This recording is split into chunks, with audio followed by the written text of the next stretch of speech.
It is just our daily bread that we earn here. A responsibility on us to bring the next generation. The future of the community is in the hands of our teachers who are here. The corner of Yellow Krobo traditional area, Oklepemi Nue Anoba Sasraku, commended both the past and present governments for establishing the school. He charged all and sundry to play their role efficiently to help the school become a leading one in the region. The Member of Parliament for Yellow Krobo, Mr. Albert Tete Nyakote, promised the school 5 computers and also donated 4,500 cedis to the school. The aspiring Member of Parliament on the ticket of the NPP, Dr. Richard Chumberima, also donated 6,000 cedis to the school.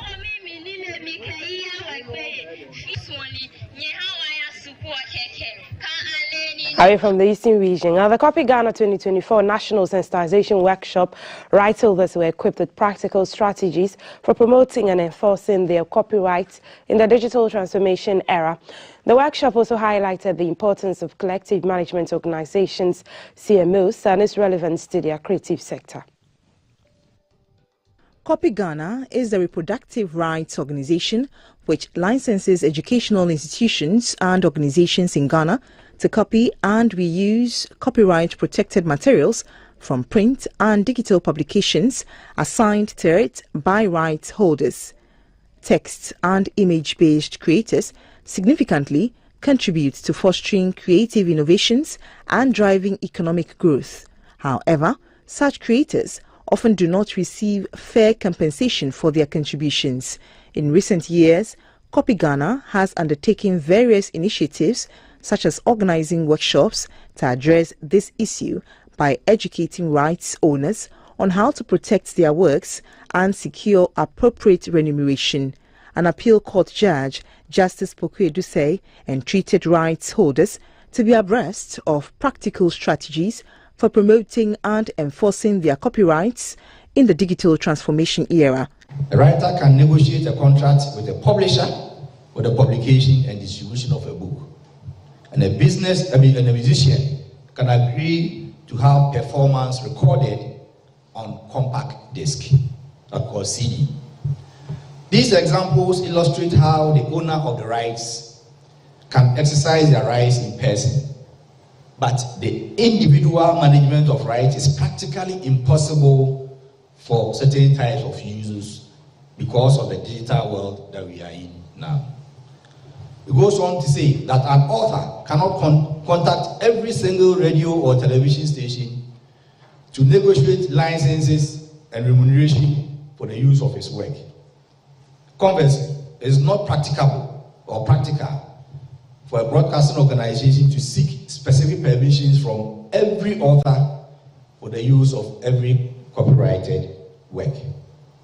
The impracticability of managing these activities individually, both for the owner and for their user, creates a need for collective management organizations. With funding support from International Federation of Reproductive Rights Organization, this year's sensitization efforts by Copy Ghana particularly focused on disseminating a World Intellectual Property Organization funded survey conducted in 2023 to monitor digital uses of text and image-based works in various tertiary institutions in Ghana. And let's go to the foreign front now. Mr. Paul Kagame has been sworn in for a 4th term as Rwanda's president after winning 99% of the votes in last month's election. While some hail Mr. Kagame for bringing peace and stability to his country after the 1994 genocide, others accuse him of running a repressive regime in a country where ordinary people are available to openly criticize him.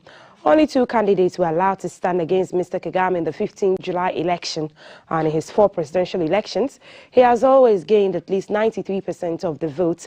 Several African heads of state were among the many thousands who attended the ceremony. In his oath of office, Mr. Kagame vowed to preserve peace and national sovereignty and to consolidate national unity. He also pledged to never use the powers conferred upon him for personal interests. Mr. Kagame has been the real power in Rwanda since his then rebel forces came into power at the end of the genocide, in which some 800,000 ethnic Tutsis and moderate Hutus were slaughtered. Since then, Rwanda has been relatively stable, with Mr. Kagame seeking to turn the country into the Singapore of Africa.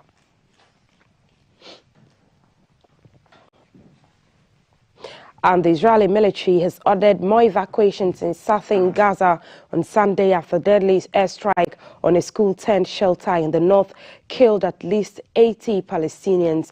According to local health authorities, Israel said it targeted a militant command post, killing 19 fighters. Israel has repeatedly ordered mass evacuations as its troops have returned to heavily destroyed areas where they had previously battled Palestinian militants.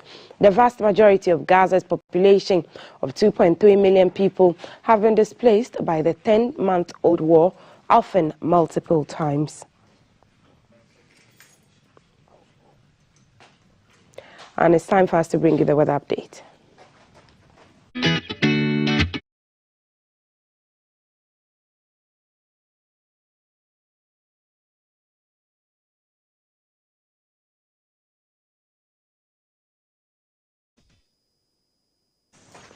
12th day of August, how is the weather going to be like? Let's find out from our chief meteorologist with the Ghana Meteo Agency. Good morning, Felicity Ahafianyo, and welcome to the show once again. How is this week beginning with Monday's weather? Good morning, Maltete, and thanks for joining us on reaching out to the GMS Forecast Office. Right. Today, we expect the morning to still be cloudy or relatively cool across most portions of the country. We still have some low chances of light rain or drizzle occurring over places. In the afternoon, we expect the sun to also shine on us briefly mixed with cloudy situations. By evening, more clouds is anticipated with possibility of some light rain or drizzle still expected over the capital and parts of central, western, and western north. For our brethren over the northern sector, they had some rain showers last night into this morning. Cloudiness will still persist this morning.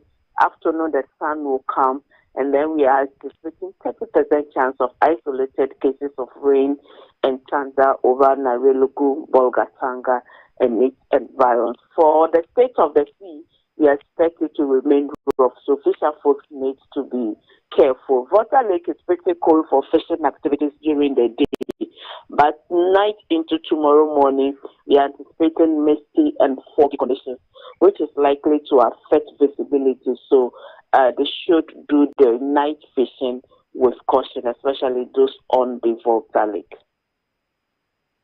Felicity Ahafianyo for those updates. Be cautious, especially if you're doing night fishing on the Volta Lake. That's the for today. I am Altiti Saida Sadiq. There's more news when you do log on to our website at gbcghanaonline.com. But the Alpha Lotto winning numbers for today, precise Sunday on your screen are 4, single 4, 14, 1, 4, 85, 85, and 36, 36, and 7, single 7. Again, the Alpha Lotto precise Sunday winning numbers are 4, single 4, 14, 1, 4, 85, 85, 36, 36, and 7, single 7. My costume is by Wegola. You can find him everywhere on social media. Up next, we're going into our health corner as usual. We're looking at maternal health matters. You'd want to stay with us for that conversation. There's lots more on BFS this Monday. Don't go anywhere. I'll be back.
Ikea Ishama Kiria. Ikea, good morning. Welcome to the show. What exactly is maternal health? Thank you very much, Kafui. I'm really happy and excited to be here. Well, when we talk about maternal health entails a lot. And I mean, I carved this whole Beyond the Push movement because most often we see maternal health to be just a woman getting pregnant, she going through the 3 trimesters, going to the maternity ward or the labor ward to deliver, to push and then give birth. But then maternal health goes far beyond that. It encompasses a woman's physical health, emotional health, psychological health, the role of nutrition and mental health, and then throughout the journey of pregnancy. So it's a process that a woman goes through, and it starts right after menstruation. All women in their reproductive age should be considered in dealing with maternal health issues, and not only women who are ready to give birth. So even our younger kids at home who have started menstruating should be monitored if we want to achieve proper birth outcomes. Okay, so that's quite an all-encompassing definition. Thank you for that. So a lot of stuff is overlooked, but very critical. Let's start with some of the key things. Let's talk about emotional well-being. What's the role of that as far as maternal health is concerned? All right. One thing in maternal health is that the woman's body goes through a lot of hormonal changes. Women's bodies go through a lot of physiological and emotional changes throughout the month, starting from ovulation to menstruation, after menstruation, the luteal phases. So, hormones deals with emotions, and a woman's mood can just switch simply because she is menstruating. So one thing emotional health does in maternal health is that it determines the amount of hormones. Pregnancy and everything around pregnancy, it's a whole cascade of hormones, hormonal balances, hormonal changes that happens during the pregnancy period. So for the woman to even be able to conceive, we need the right emotional support. For the woman to be able to breastfeed, we need the right emotional support. Breast milk production reduces in women going through mental stress. And research supports this. And that is why we encourage families, we encourage male support during breastfeeding. And then also, emotional health comes in when we are dealing with postpartum nutrition or postpartum maternal health, and even in children under 5. What is postpartum? Postpartum is after you have delivered. Okay. Yes, weeks after you have delivered. Mostly we refer to it as postnatal. Okay, so emotional well-being is critical. It's very critical. Let's talk about nutrition, though. How does that support women to recover physically and emotionally after giving birth? All right. Thank you very much for this question. Most often, I am a nutritionist, and I'm more concerned about nutritional well-being of women and children under 5 years. Most often, we tend to neglect the role food plays in our daily lives. And that is why I came about this whole Food Heals Network thing. We rely so much on supplements and medicines, forgetting that even these supplements and these medications are made from nutrients. And where do we get these nutrients? It's from food. So why won't I eat the food in order not to get the disease, than wait and get the disease, then go now to the pharmacist to prescribe a drug for me? And we know the long-term effect of taking medications. The effect on liver detoxification and all those kind of stuff. So nutrition is very important in maternal health. Preconception nutrition is very important. As a woman in your reproductive age or in a childbearing age, you're supposed to pay key attention to the kind of foods you eat. Whether you are trying to get pregnant or not, you have to prepare your body for it, so that your body is aware, your body gets ready to receive a baby. When you get pregnant, nutrition is very critical, because with the least mistake, you are going to have poor birth outcomes. What kind of foods can lead to poor birth outcomes? All right. So we have a list of foods that are not recommended, or a list of things that as a pregnant woman, you are not supposed to do. An example is alcohol. You smoking, you taking in a lot of caffeine, a lot of sugar-sweetened beverages, artificial spices, energy drinks. All these things increases your chances of poor birth outcomes. Let's take, for example, a woman who smokes. There's a research that supports this fact that there's, let me say, a 60 to 70% chance of you giving birth to children with retarded mental development, or those children with, mental retardation. So the child becomes slow. You may probably give birth to children with deformities. We have encephalopathy, where the child's head becomes bigger than the body. We have children who are generally, special needs children. Some of them might have visual impairment. Some of them might have speech problems. They delay in speaking, they delay in walking. And all these things cast around nutrition, but most often we neglect it and only focus on the place the baby is lying, the size, whether the baby is breathing and all those things. But whatever you take in when you are pregnant, the baby is competing with your body for nutrients. So when you get pregnant, you're supposed to double the amount of calories that you take in. And when I say doubling the calories you take in, that doesn't mean you should eat too much, because when you are overweight, it also has effects on your baby's health. Awesome. Let's talk about nutrients that are important for postpartum women who have delivered, and how to incorporate these nutrients into their diet, and some of the challenges that the postpartum women face as far as nutrition is concerned. All right, thank you very much. With postpartum nutrition, we are looking at both the health of the mother and the baby. A lot of focus is now shifted towards the baby, neglecting the mother. But we forget the fact that the baby is breastfeeding. And if the mother is not well taken care of, it affects the baby. We have a lot of neonatal death recorded each year in Ghana. And most of these can be attributed to poor nutrition or unhealthy lifestyles that most of these women go through in Ghana.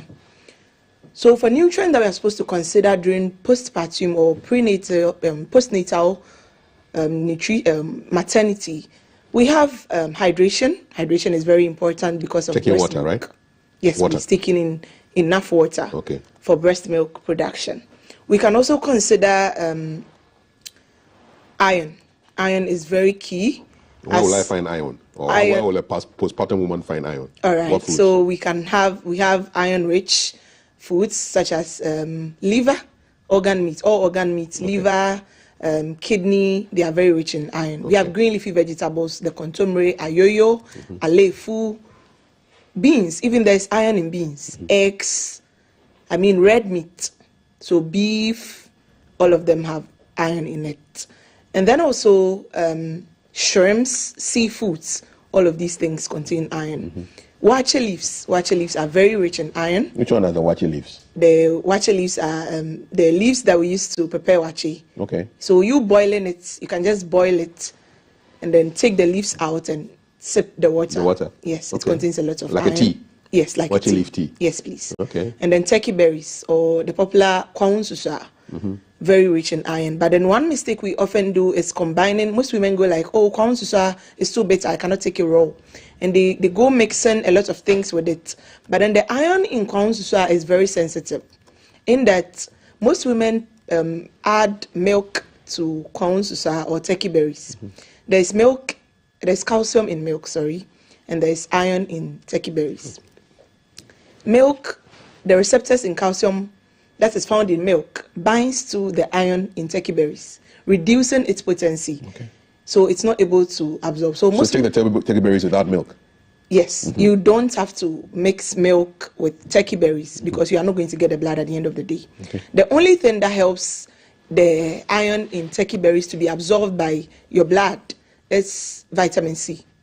So right after you take your soup, right after you take your stews containing turkey berries, make sure you have some fruits. You can have oranges, mangoes, watermelon, pawpaw. All those things contain vitamin C. It aids and increases the absorption of, of turkey berries, the iron in turkey berries. Combining milk with turkey berries is going to reduce its potency and it's not going to work.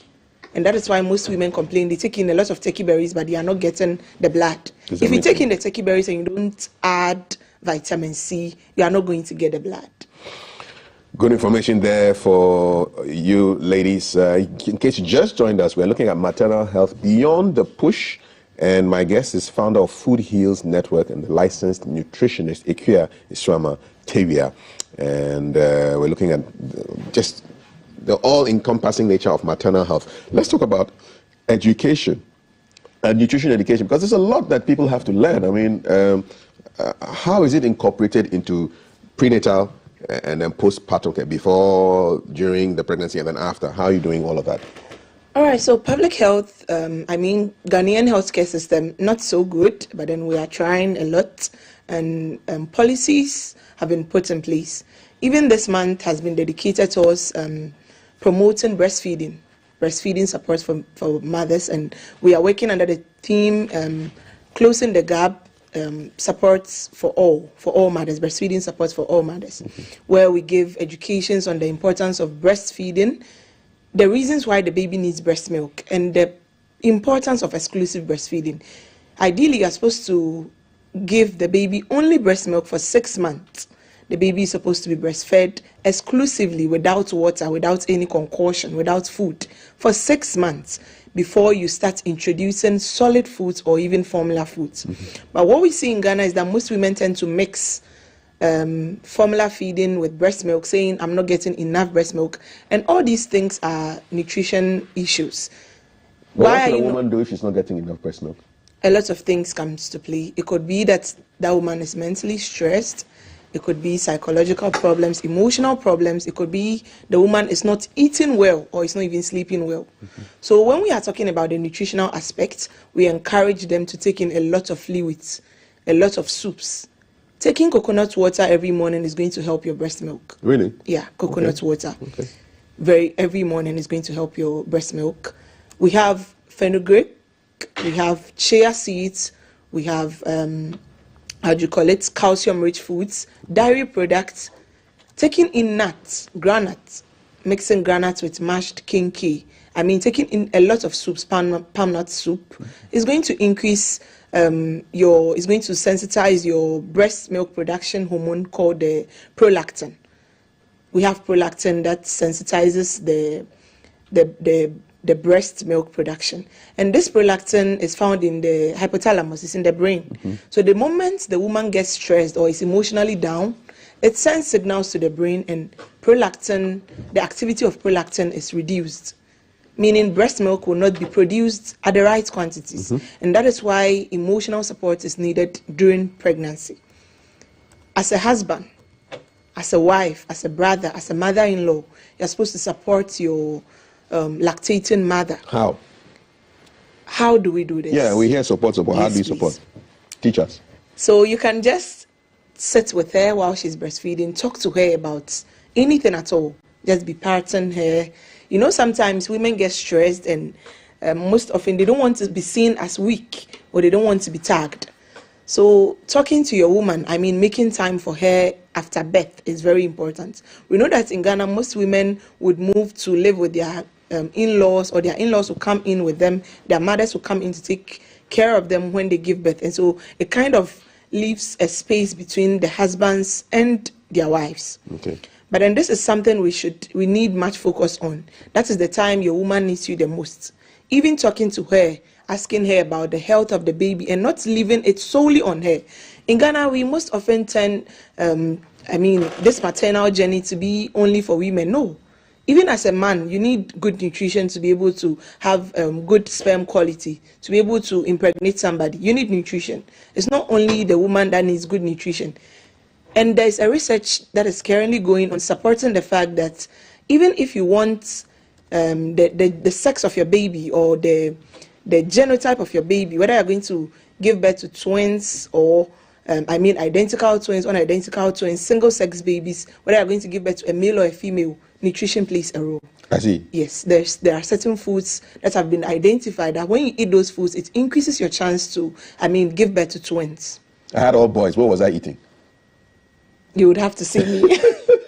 We need to do a quick dietary assessment. Okay. Although genes play a role, Genes plays a role, but the nutrition is also very key. I guess so. Let's wrap this up with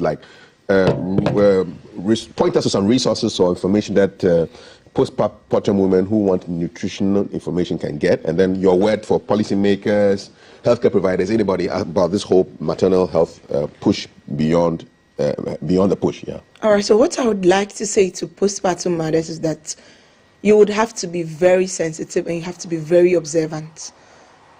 Childbearing age can be very stressful, and that is why you need mental health. I will say this, and I'll say it every day. Every pregnant woman needs to see a clinical psychologist or a mental health officer before they deliver. After they deliver, they need it. Are they on the national health insurance? Is that free of charge? Yes, please. For pregnant women, they have they even renew their insurance for them free of charge. And once Ghana is doing so well, almost all the hospitals in Ghana have mental health units now. So right after you visit ANC, make it a point to see the mental health officers. And I think it's high time we add it. We have the maternal health book, the child and maternal health book that covers, pregnancy, from pregnancy till the baby gets 5 years. And we have nutrition aspects over there. And I think it's high time we incorporate mental health over there. With the nutrition aspect, we see to it that every pregnant woman that comes to the hospital gets to see the nutritionist. And I think we have to put a mental health section in there, that every pregnant woman must see a mental health officer or a clinical psychologist on every antenatal visit or on every postnatal visit. And this is to the policymakers as well. Right. I think it's high time we bring this preconception nutrition. We advocate for preconception nutrition because that is the reason why most kids, we are giving birth to kids with birth defects these days. So I think for postpartum mothers, you have to be very observant because babies cannot talk. So the only thing you can do to, notice if something is wrong is how you monitor them. Notice how they cry. And there's this woman, I've forgotten the name, she has been able to identify the 5 sounds of babies and what each of them means. I'm going to share that with you later on. We can make it available. Every sound of the baby has a meaning. It's not every crying baby that is hungry, and it's not every crying baby that wants to sleep. Sometimes they are showing you signals, but just because they cannot speak, we tend to ignore.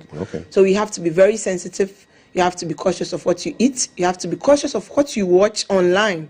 You have to be cautious of where you focus your attention, because anything you see or anything you watch goes indirectly to affect your hormones, which is going to affect breastfeeding. Awesome. Briefly, Ikuya, how do people get in touch with you?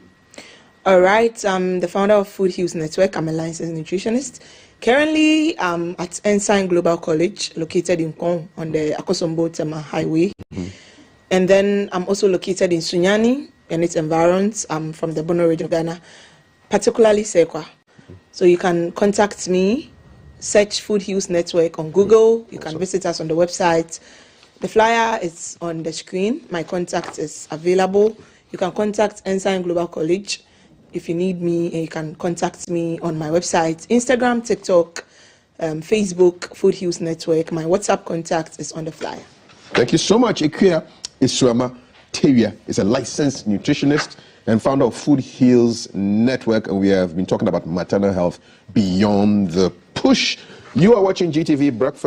We're pushing into the next segment. It's all about the 414 Movement Ghana Conference and the social media corner and a conversation on the youth, as today is International Youth Day. Big panel discussion that you can't afford to miss. So if you're between 15 and 35, that is your hangout area. We've got a conversation on the 414 Movement Ghana Conference coming up right after this.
Mensah and Mrs. Savia Ofuriwa Hooper. Good morning, welcome to the show. Good morning. Who can tell me what the 414 movement is all about? So, 414 movement is a global initiative that seeks to take advantage of the windows of 4 years and 14, which is a critical year of an individual to form his perspective and spiritual nurturing and growth. So our aim is to nurture the Christ-like initiatives and spiritual aspects of an individual between 4 years and 14. Okay, so 414, that's what it means. Yes, what are there any other objectives, Pastor? Yes, please. Our objective is to reach out, rescue, root, and also release young people to transform their world. What are you rescuing them from? We are rescuing them from the perils of this world. Yeah, and also nurture them, ground them in Christ or in the Christian faith. Then we release them to go and make impact in the world. How long has the 414 movement been around? Okay, so this initiative began in 2008, and the first conference, global conference, was held in 2009. Okay. Yes. Where was it? Where did it start from? So it started in the Promise Church in New York, by Reverend Namso Kim and Dr. Louis Bush. They were just there, and they had that. They felt that's a need to nurture the Christ-like and nourish the Christ-like activities of an individual, to take advantage of that window, to also impact the word of God in a child's life or an individual's life. So it started in 2008, and the very first global conference was in 2009 in New York. So 15 years ago. Yes, please. What are some of the milestones that have been achieved in the past 15 years with the 414 movement?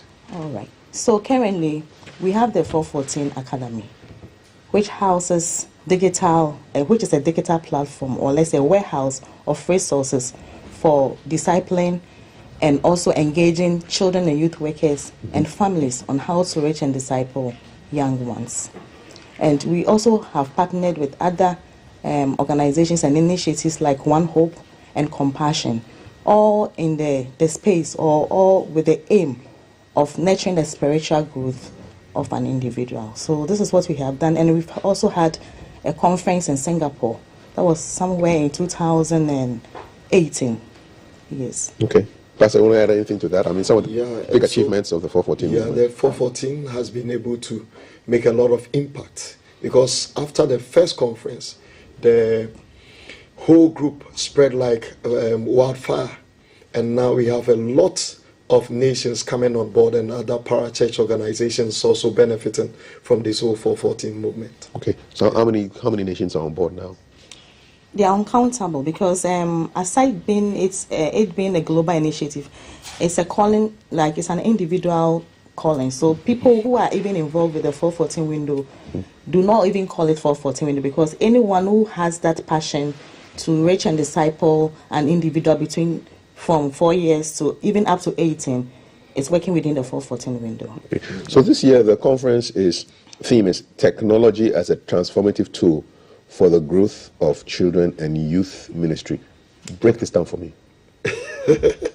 So we see technology as one of the tools that we can use to nurture the emerging generation, because we are living in a technological space, and where many young people are preview to the various technological advancements. And so we also decided to choose this theme where we can train and also help youth workers to use various forms of technology and various apps to help them in nurturing the younger generation.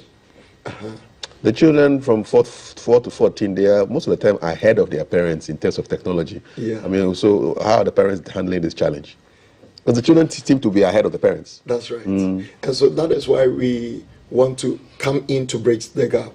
And so this conference is not for only youth workers, but we are also expecting that parents who are also interested would also come on board. Okay. And it will be streamed live. And so if you are even in your house, you can also hook onto the online section and join us, so that you learn so many things and how you can also help your children develop their Christian virtues and their faith in Christ very well. Where is the 414 Movement Ghana conference taking place?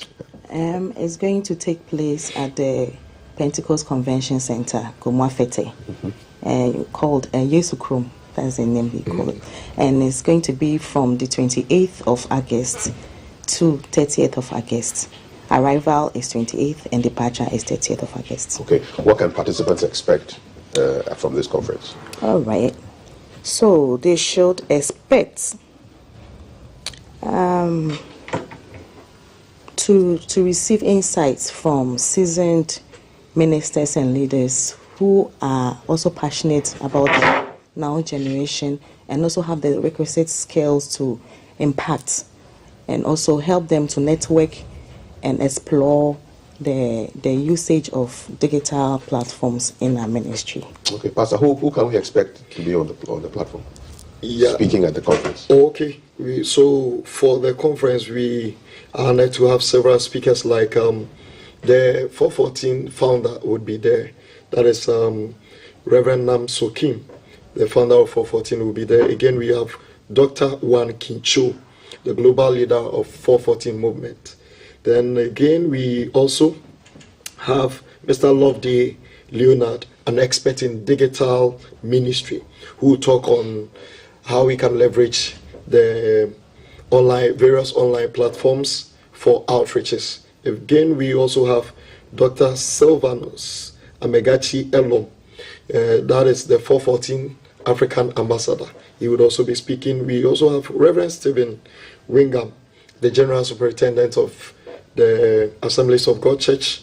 We have Reverend Tahi Kiro Oki, One Hope Vice President of Africa, Mrs. Maria Lasiu, One Hope Research Manager, and Apostle Jude Hammer, the past General Director for SU. You have Deaconess Comfort Atta, a digital evangelist, and they would also share insight on technology and how we can survey or use the technology for the future.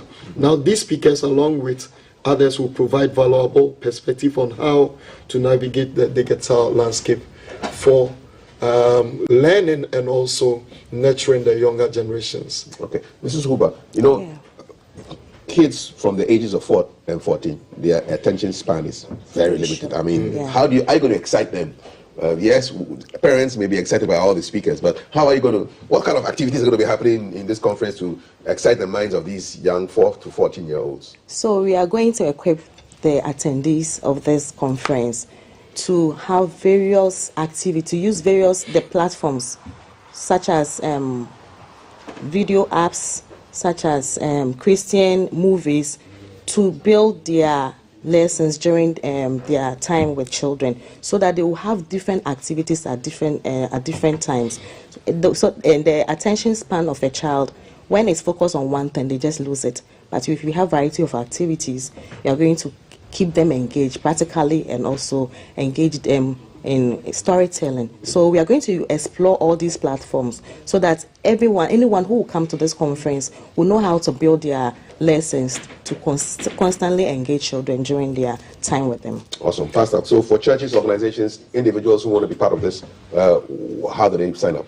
Yeah, we have already sent letters out, and we have invited a lot of parachurch and church organizations to come on board, and we are expecting not less than 1,200 participants. This includes children and youth workers. Now on the Saturday, which is the 31st of August, we are going to have another conference basically for only children in Tema. So that one, we are going to have a lot of activities right from the morning up to maybe when mom will call you.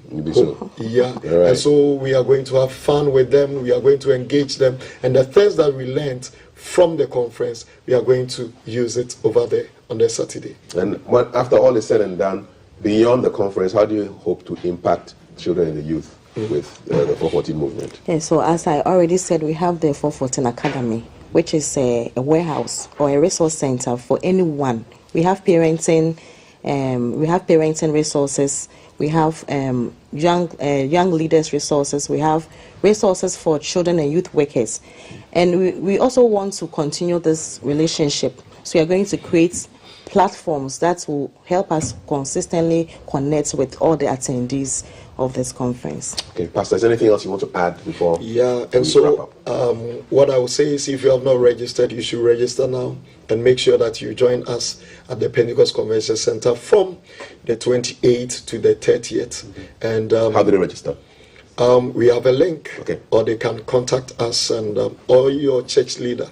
We have sent invitation to GPCC, to the Christian Council, and also other various organizations, and so you can get in contact with us and register. Okay, Mrs. Hooper, final word, 30 seconds. Yes, so they can also visit our Facebook page, 414 Ghana Movement, all right, and they will have access to the link to register. Okay, and we hope to see you all. Come join us to nurture the spiritual growth of our children. We wish you nothing but the best. Thank you very much. This is Savior Oforiwa Hooper and Pastor Emmanuel Opoku Mensah. It's a 414 Movement Ghana Conference from the 28th to the 30th, and then there's a 31st event in Tema. That's right. All right, you know how to get through to them across social media. Let's make it happen for the 4 to 14-year-olds, very critical part of our population.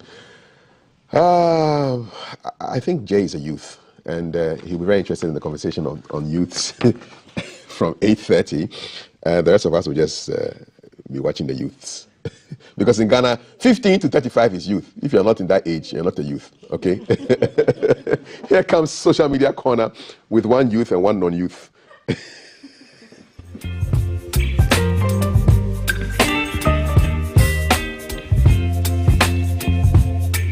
Baby, you give me ice and fire. You're giving me wind and rain. You're some kind of butterfly. Baby, you give me midnight. You whip up my appetite. Don't leave me here high and dry. Oh, well, I don't wanna jinx it, baby, and twist myself at the spine. Don't wanna overthink it, baby. It's just twist your body and mine.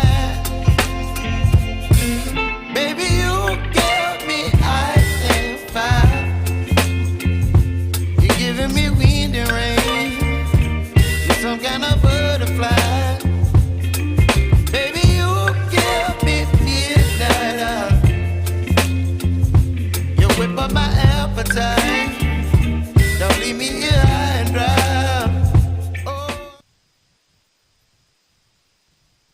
Category like 35. Oh, really? Wow. really? Wow. Oh, my goodness me. You know, sometimes when you're going for certain roles in the acting game, you have to reveal your age. You tell them you can play between the ages of, so and so. So why are you mentioning the direct age like that? Wow. I find out things about you all the time. You said? I find out things about you all the time. If you know, you know. If you don't know, well, now you know. People, welcome to the Social Media Corner. Across social media, how you can interact with us. Our WhatsApp number is 055-556-1034. And we are streaming live on Facebook, X, and YouTube at the GTV Ghana. Look for the hashtag GTV Breakfast and then contribute to our conversations. Yeah. Top on the trends. So, Paris 2024, for instance, has ended. The closing ceremony was yesterday. And, watching the closing ceremony, I just had to ask myself, should I say Africa or Ghana will host the Olympics? Let's be safe. Just say Ghana. Let's be safe. Okay? Not Africa? Let's just be because safe. I want you to involve everybody. What? Yeah. The closing ceremony. Yeah, because if it's just Ghana. Anyway, one of the highlights of the Paris 2024 Olympics is the breakdance. The breakdance was introduced, and Australian Rachel Gunn, she was awarded no points, even though she was a PhD in cultural studies, and it was creating a whole lot of memes on social media and everything. She was breakdancing. But was it breakdancing though? I think she was tired. People, a lot is going on. Top on our trends. Yes. So the leadership of the Graduate Unemployed Nurses and Midwives Association 2020 batch presented a citation to the Chief Director of the Ministry, Alhaji Hafiz Imam, That's them on the screen right now. This was because the citation was in recognition of the visionary leadership and unwavering commitment provided by the Chief Director, which have significantly advanced our health sector, fostering a healthier and more resilient society. So that's when the leadership of the graduate unemployed nurses and midwives, forgive me. So they were presenting a citation to the Chief Director of the ministry, and it created a whole buzz on social media, of course. I'm a warlord, God's way says. As to why is it creating the buzz? Why is it creating the buzz? This is why. Are they aware that some of the 2020 badges still can't access the portal because their clearances have been used by someone else before they could even try? And the Three-Eyed Raven says, ain't you ashamed they're posting this? Just Stone was also saying something like, what is going on here? The person just wants to know what's happening. Mr. Dave says, Yehovah, Unemployed Nurses and Midwives Association presented a citation to a chief director who isn't making any effort to provide them with employment opportunities. Wow, standards have indeed fallen. You want to go with Flex? Yes, Flex says, and I know why you guys don't want to give clearance to allied health professionals. We get them clear. Imagine Mr. Hafiz after school was not granted appointment to work. He won't be happily receiving citations. Been home from 2019, not easy. Grant unemployed AHP clearance now. Yeah. And then Clement says, how do we grow as a country with this kind of attitude? Just because you got clearance for postings, you go ahead to do this, but your junior colleagues have not been cleared. Juma. Thank you. Washishe Juma at Samuel Odre says, funny lots. Because I was asking myself this morning, when we're going through our lineup, what's happening? Yeah. And Richie Charger says, how is Unemployed Nurses and Midwives Association presenting a citation to a ministry they are supposed to be dragging to employ everyone? ? This country is full of comedians. If we are joking, why are we not laughing? You're unemployed and you get time to present citation.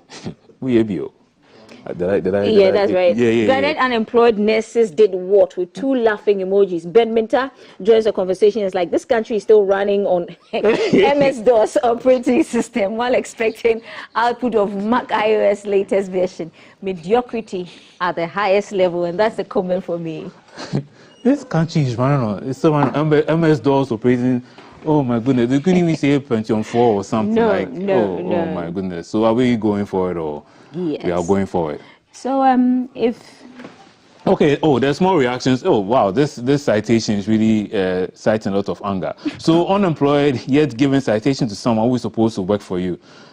Unamumu know too much. Yeah, somebody is asking, Augustine is asking, Unamumu know too much. So Katie Hammond was right about the coconut head tag. With an exclamation mark, Manuel joins and says, we are our own enemy, presenting citation to him to make him feel he has done well, but there are other batches who are still at home. And besides, it took them 3 years to get you guys posted, and you are happy about this. What about the referral batch 2? Yeah. Hey, a whole ministry happily stating that they have unemployed nurses and midwives from 2020. A funny country. Wow. Elom Lion 22 says, I don't see anything wrong with them presenting a citation to the man. The 2021 and 2022 batch might present him a car. Yeah, so should I say Bosom or Bosom? So Bosom friend, Bosom. Okay, you know what? I'll go with the Ghanaian one. Bosom says, so what happens to the allied health graduates? Is the ministry responsible for only nurses, midwives, and doctors only? Yeah, that's what Bosom. Questions are being asked. Wow. PY Yamwa says, nurses in Ghana, dear, what is this? You guys have sat home for years. This is what you do after postings, while the same Ministry of Health has refused to pay allowances to those who just completed their rotation in national service. Okay, because 2020 has been favored over other year groups, they've gone to present a citation. Wow, what a country we live in. It's your own people. At this point, this is what you say. Your own people. Your own people. So those are some of the reactions there from social media because of the citation that was presented. Sometimes I feel like we deserve what we are going through as a country.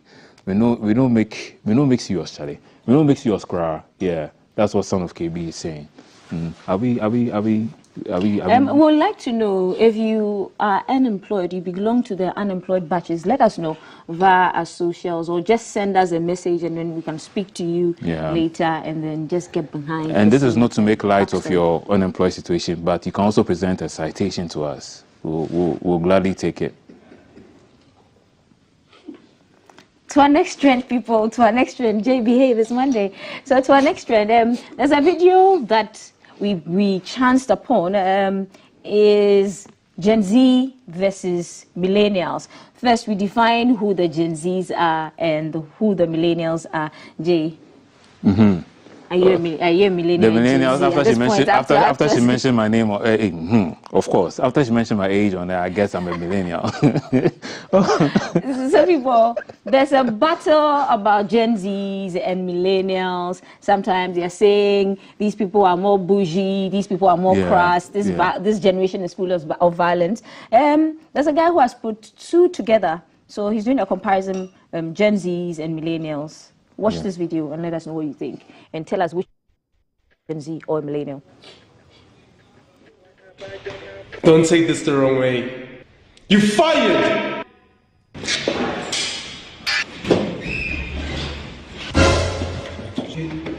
Pack your things right now. You fired!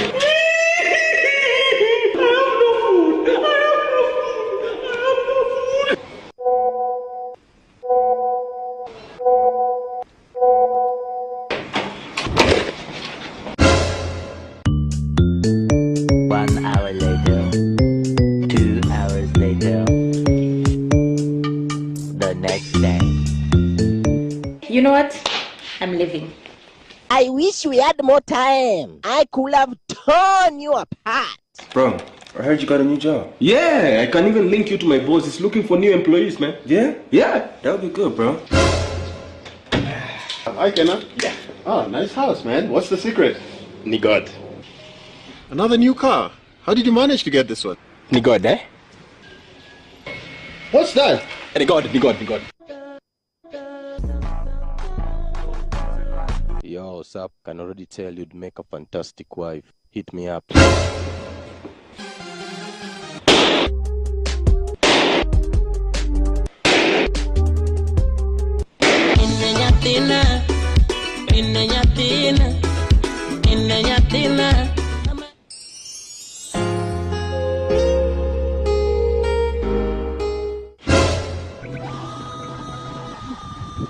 The millennial is dreaming about lions chasing him. The Gen Z, they bash music in bed. Oh my goodness. So, do you relate? Which one do you relate to? Okay, so basically millennials are those who are born from the early 1980s to the late 1990s. That's ended at 1994, because Gen Z is from 1995 to 2010. So Generation Alpha are those who come after 2010. See what the Gen Zs are doing. They are bringing down governments. I wonder what the Generation Alpha would do. Are you saying millennials are the ones who presented the citation earlier? Obviously. It looks like it, yeah. Looks like it. Social media. Which generation do you belong to, people? Millennials or Gen Zs? And what debates are you also picking up about the... Coffee Day is an ancestor. So to our next trend, people, this is the mood for the week. It's Monday, and so act accordingly. Enjoy. One song.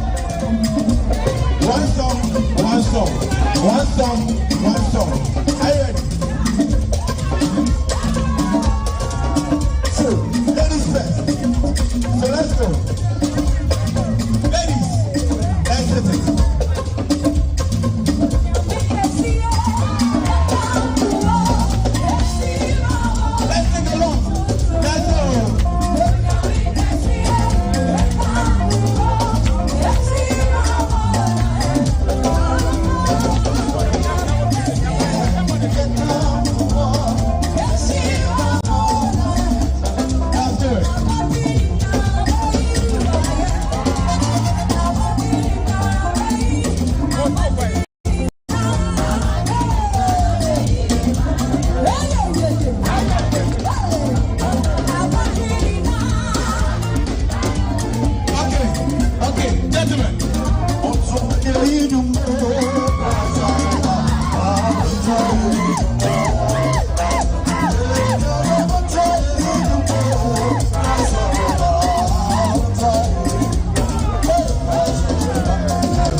So battle of the sexes, stanzas and all that, you have to choose your battle wisely. Who you think won that battle? But then again, that's our move for the week. This is nice. You know, like how our weddings, like the bridesmaid and the guys, they do their dances and walk on. But this is like really nice. It really is. Yeah. This is actually the traditional ceremony of Tansi. Oh really? Yes. Nice. Yes. Oh nice. Oh. There's a longer version on social media, so find it and watch the whole thing. It's really, really thrilling and entertaining. And before we move on to the last story, which is updating your playlist, I just want to do this quick birthday dedication going out to you, Salma Hassan. You are the host of the Karimbu Show, very gorgeous lady. You have this smile that lights up the whole world. It's been a pleasure knowing you. Happy birthday to you. And to Papa Jerry, who I met at the funeral on Saturday, this is a quick shout out to you as well. And to Raymond Marvin, our director. Happy birthday to you, man. I understand today is the actual day of your birthday. Ray, why would you do that to us? Happy birthday to you, man. And of course, a belated birthday going to you, Mamle Amenya of Ebri Equiapem. This is coming from your brother, Richard Bright Ado. Happy belated birthday to you as well. So does it mean that Director Ray put wrong dates on his bio? Wow, Ray, happy birthday to you. I can't believe I revealed everything because they mentioned my age on there, so I have to, reciprocate. So Ray, happy birthday to you. So everybody, yes. And if you're celebrating your birthday today as well, happy birthday to you. So now let's go update our playlist. We have new music from Sinner Soul, Flonky, Stone, Walasi, a whole bunch of Ghanaian artists, Stone Boy included as well. Enjoy snippets of the various tracks.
Okay, people. And so it's Monday. Update your playlist, listen to some good Ghanaian music, and get your groove on for the week. We are handing over to Studio 5 to bring you the sports updates.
benefit of the women's game.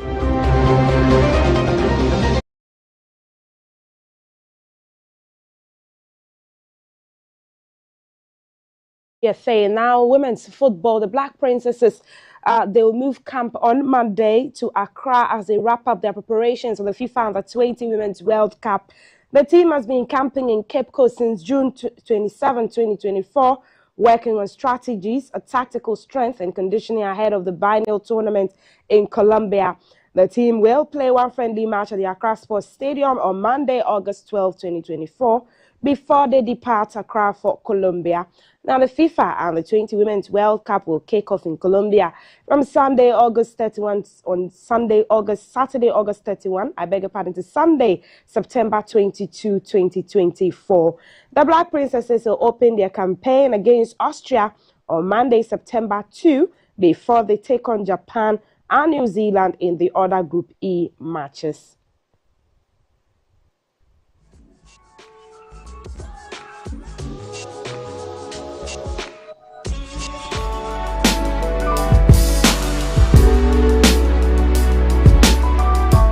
I wish the Black Princesses the best of luck. Let's look at what's happening with the CAF Women's Championship, because the coaches say and the reigning champions of the Ghana Women's Premier League, Hazakes ladies, showed their mettle as they held to a goalless draw by Burkina Faso's Omnisports Etincelle in their opening match in the 2024 CAF Women's Champions League qualifiers. Assistant coach Emmanuel Kwesi Mensah is review of the opener as he believed that they played a well tactically disciplined game, but the side was disappointed with the goalless draw.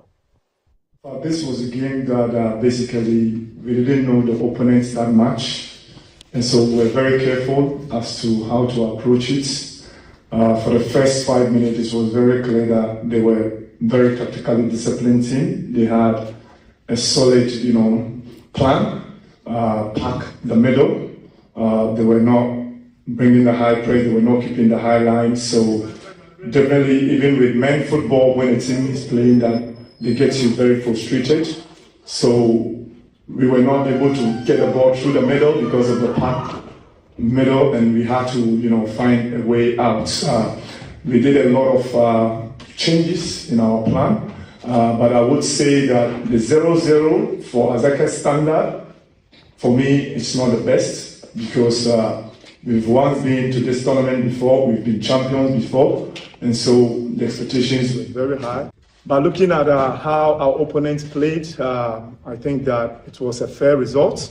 They had even more chances than us. They were doing a lot of counter-attacks, and that really helped them. So for me, we played a very tactically disciplined side, and very disappointed with 0-0, but per how the game went, I'm okay.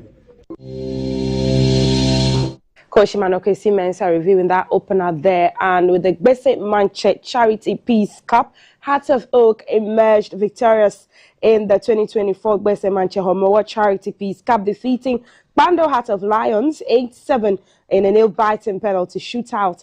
The match ended 1-1 after regulation time, with both teams displaying skill and determination. The ceremonial kickoff was performed by Gang Gbese Manche Ni Ayibonte II, setting the tone for an exciting encounter. And Hearts of Oak, under the guidance of Coach Abubakar Ouattara, fielded a squad featuring 8 new signings, including goalkeeper Benjamin Asare and striker Kwame Boateng.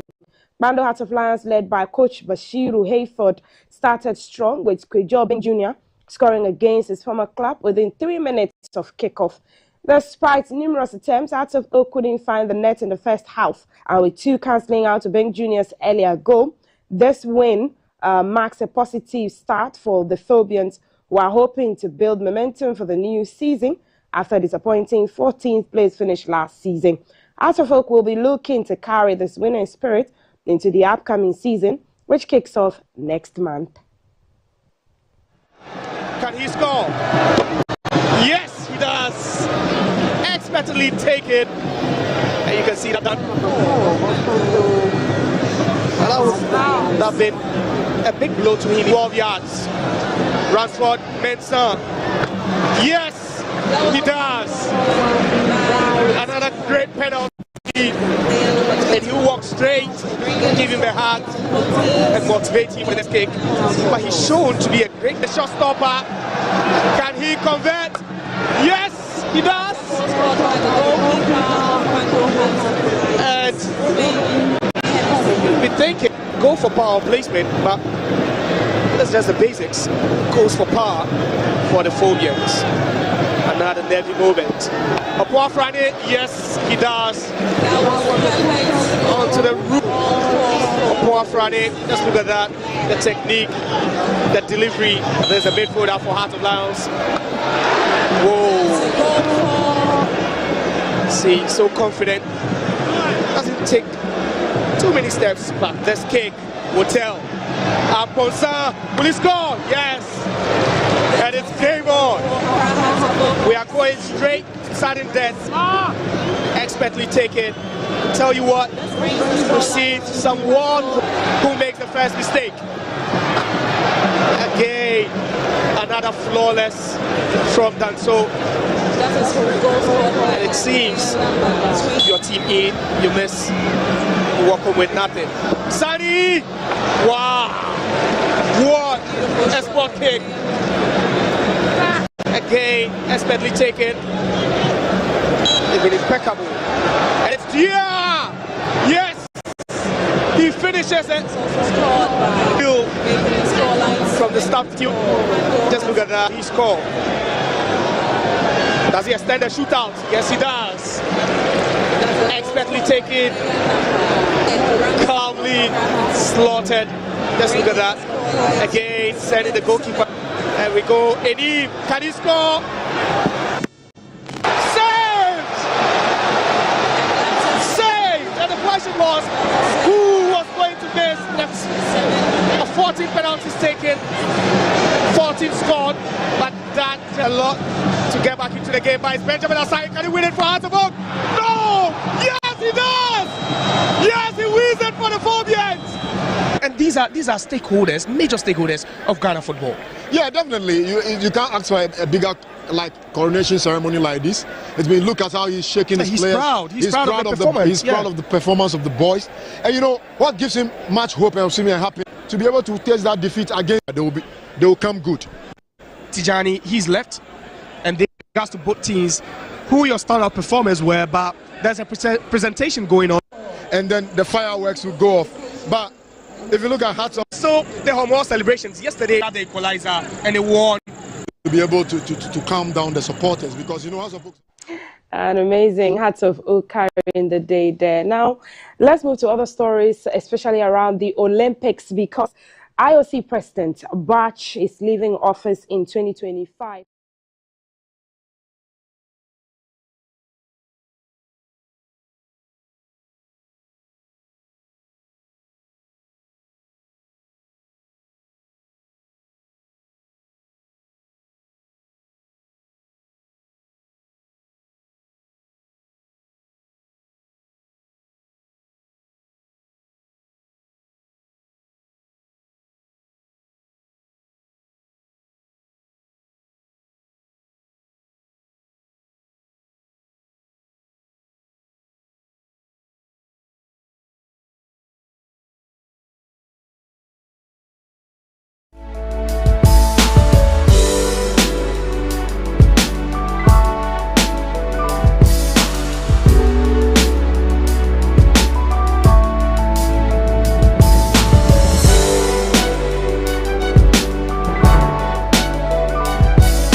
I love President Charcoal.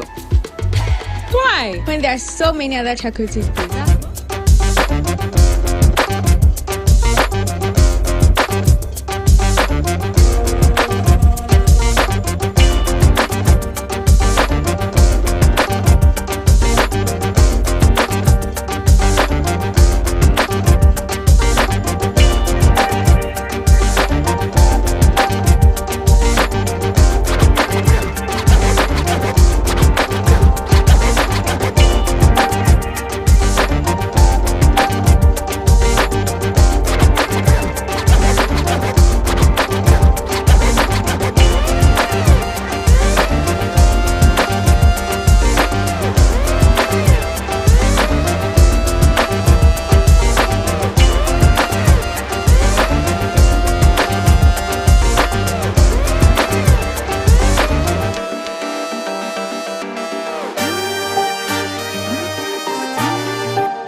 Good morning. Thank you very much for staying with us. You're welcome, or you're still watching GTV Breakfast. And at this segment, we're going straight to our 2024 election dashboard. And Keep an Eye takes you straight into Ablekuma West constituency, which is an urban and also peri-urban constituency created in 2012 as part of the 45 new constituencies created. It has certain areas such as Glefe, parts of Dansoman. It has also Choko and also Opetekwe, Shiabu and Bigbese. These are the neighboring or neighborhoods within the Ablekuma West constituency. Its sitting MP is the Honorable Esla Owusu Ekufu, who's been their MP since 2012. Let's look at the breakdown within the Ablekuma West constituency, and we're looking at demography. It has a balanced population of men and women, just about more women than men, and you also have the gender ratio, interestingly, is 50, let me have it here as it is, 51 to 47 being women and 48.7 being men within the constituency. We're not going to talk about the peri-urban part of it. Let's move on to the next phase of Ablekuma West constituency, where we'll be looking at housing. It has predominant private housing populations, and so there are no public housing facilities within the Ablekuma West constituency. If you're looking for one, you're in the wrong place. And housing challenges is such that it's relatively expensive to be able to buy or rent a house within the Ablekuma West constituency.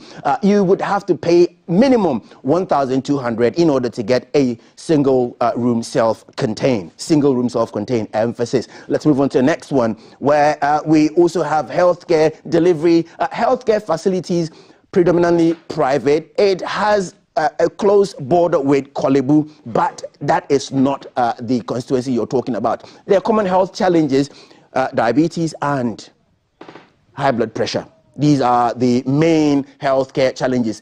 Access to healthcare.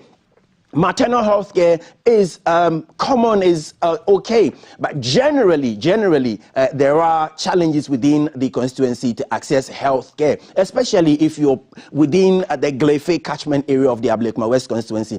You'll have to travel all the way to Kolebu or Dansuman Polyclinic in order to access basic health care. Let's move on to the next one. And next on our list is the challenges with infrastructure. I mentioned earlier how housing is a bit problematic because of it being predominantly private. Sanitation, nothing to write home about. If you live in and around Glefe, you can so identify what I'm talking about. Glefe has a huge sanitation problem. There is an artificial landfill site created, and people are encroaching even on the landfill in order to build their shacks and homes, and that is where the problem is. Next is crime and security. The balance of employment meant that crime is a bit of a problem.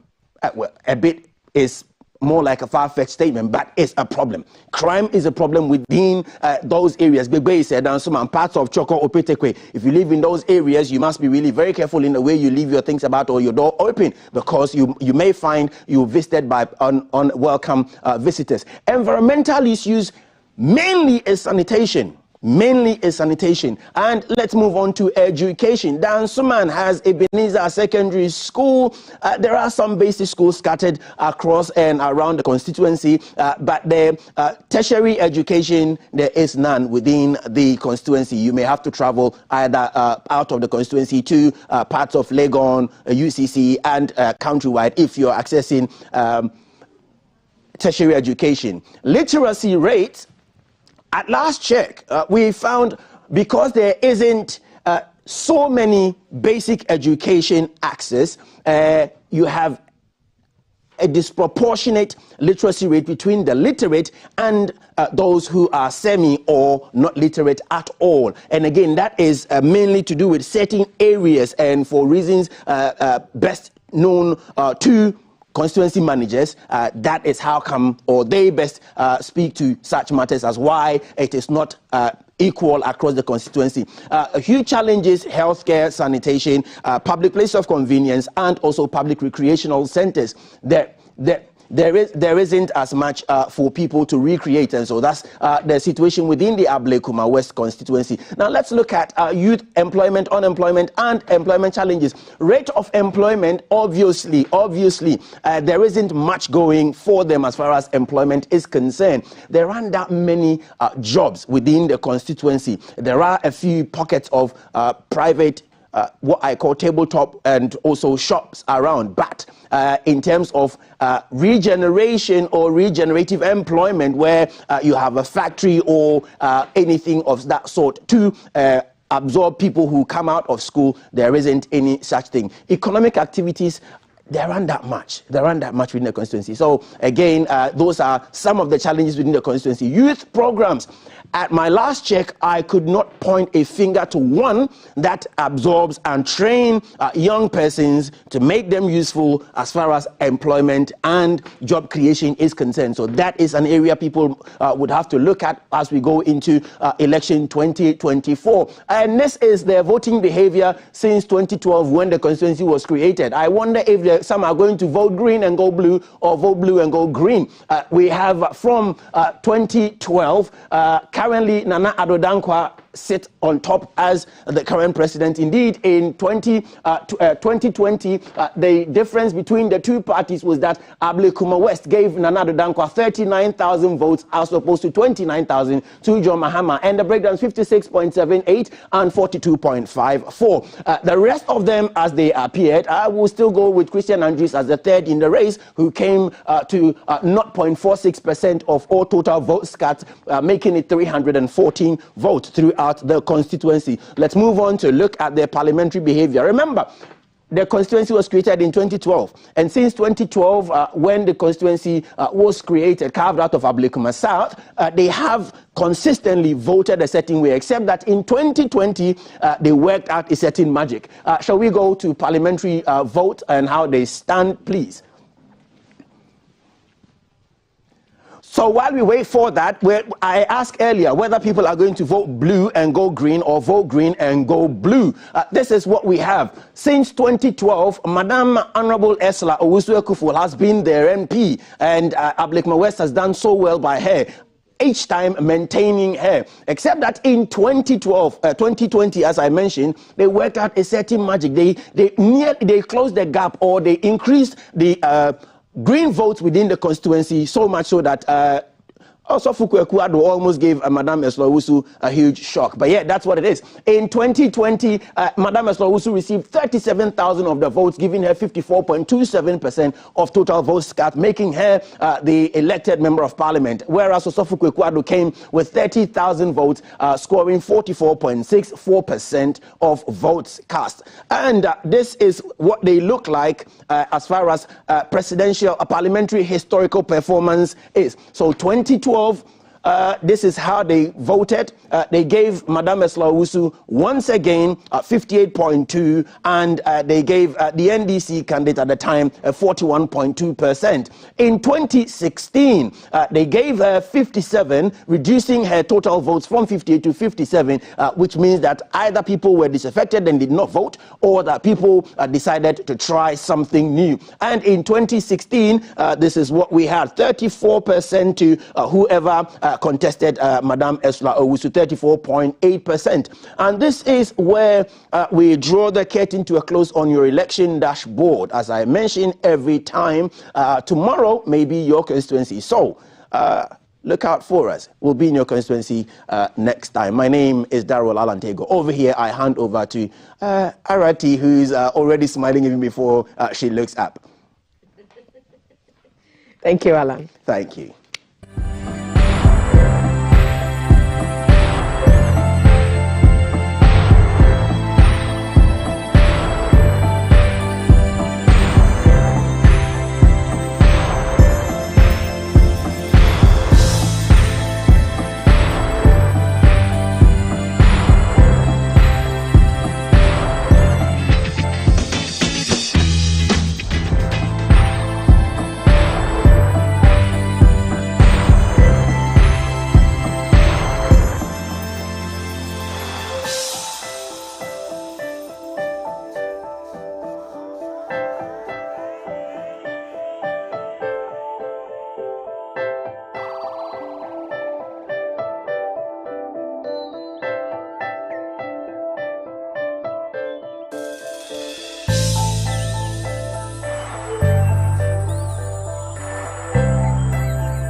Thanks for staying on. This is still Breakfast live on GTV. Thanks to our sponsors, Awake Purified Mineral Water, Virtual Sound Labs located at Asylum down the roundabout. You can get in touch with them for your excellent music equipment, all the sound equipment that you want. You get quality ones at Virtual Sounds Lab. So get in touch and you will never regret it. So we also want to send thanks to Moses Medical Center for being a part of our sponsors this morning. Big birthday shouts to you, Maureen Aprekudentu. My girl, today's your birthday. Congratulations. We will certainly have a good ball today in your honor. Kudos to you. At the table this morning to help us understand the top stories making the rounds in our newspapers and on online portals, Fad Usman is a member of the National Communications team for the NPP, and he's here with James Kofi Annan, who is the NDC parliamentary candidate for the people of Efutu constituency. Gentlemen, welcome to the show. Fad, good to see you again. James, welcome. Efutu is my town. You know, I'm a Winnipeg girl. I don't speak the language, but hey. I'm glad that you've joined us for this conversation. The topics we'll be looking at in some detail, a movement called Fixing the Country, not Fix the Country, Fixing the Country, is calling for a reinvestigation of the Airbus scandal, which the OSP presented findings on last week, coming to the conclusion that even though former President John Mahama is indeed government official one, the OSP does not have any evidence of any wrong he may have done. And so saying, in effect, that the allegations against the former president have no basis. Fixing the Country wants a reinvestigation, and it's made certain reasons for its demand known.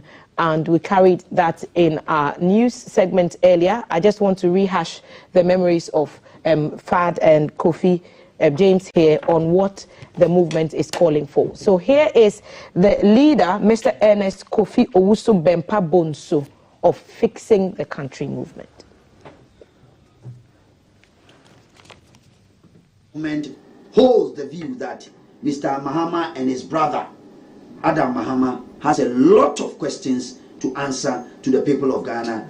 As such, we want to put it on record that OSP erred in law in its judgment on the matter of the Airbus issue. Rather than trying to clear Mr. Mahama of any corrupt related offenses, the OSP must revisit this matter in the interest of public accountability, social justice, probity, and accountable governance.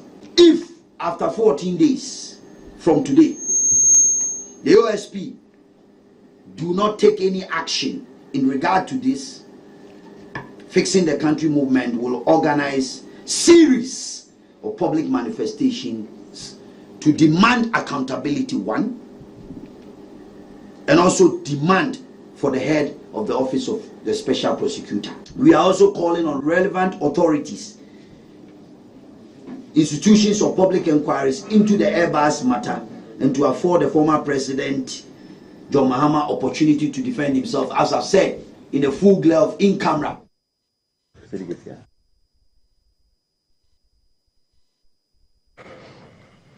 Mr. Ernest Kofi Owusu Bempa Bonsu of Fixing the Country movement on that demand. So he's saying that the OSP is trying to clear Mahama, and that President Mahama should be, if he is indeed innocent, should be defending himself, to be seen to be defending himself. They've issued a 14-day ultimatum pending, in lieu of which, if nothing is heard, they will launch a series of public manifestations. So that's what Ernest of his Fixing the Country movement have said. I'll take your thoughts. What's on your mind today, and then we'll move into this new dimension of the situation with regards to the Airbus scandal. Right. Fad, what's on your mind? Thank you very much. First, let me say good morning to our viewers and a good morning to you, looking beautiful this morning, and to my brother here.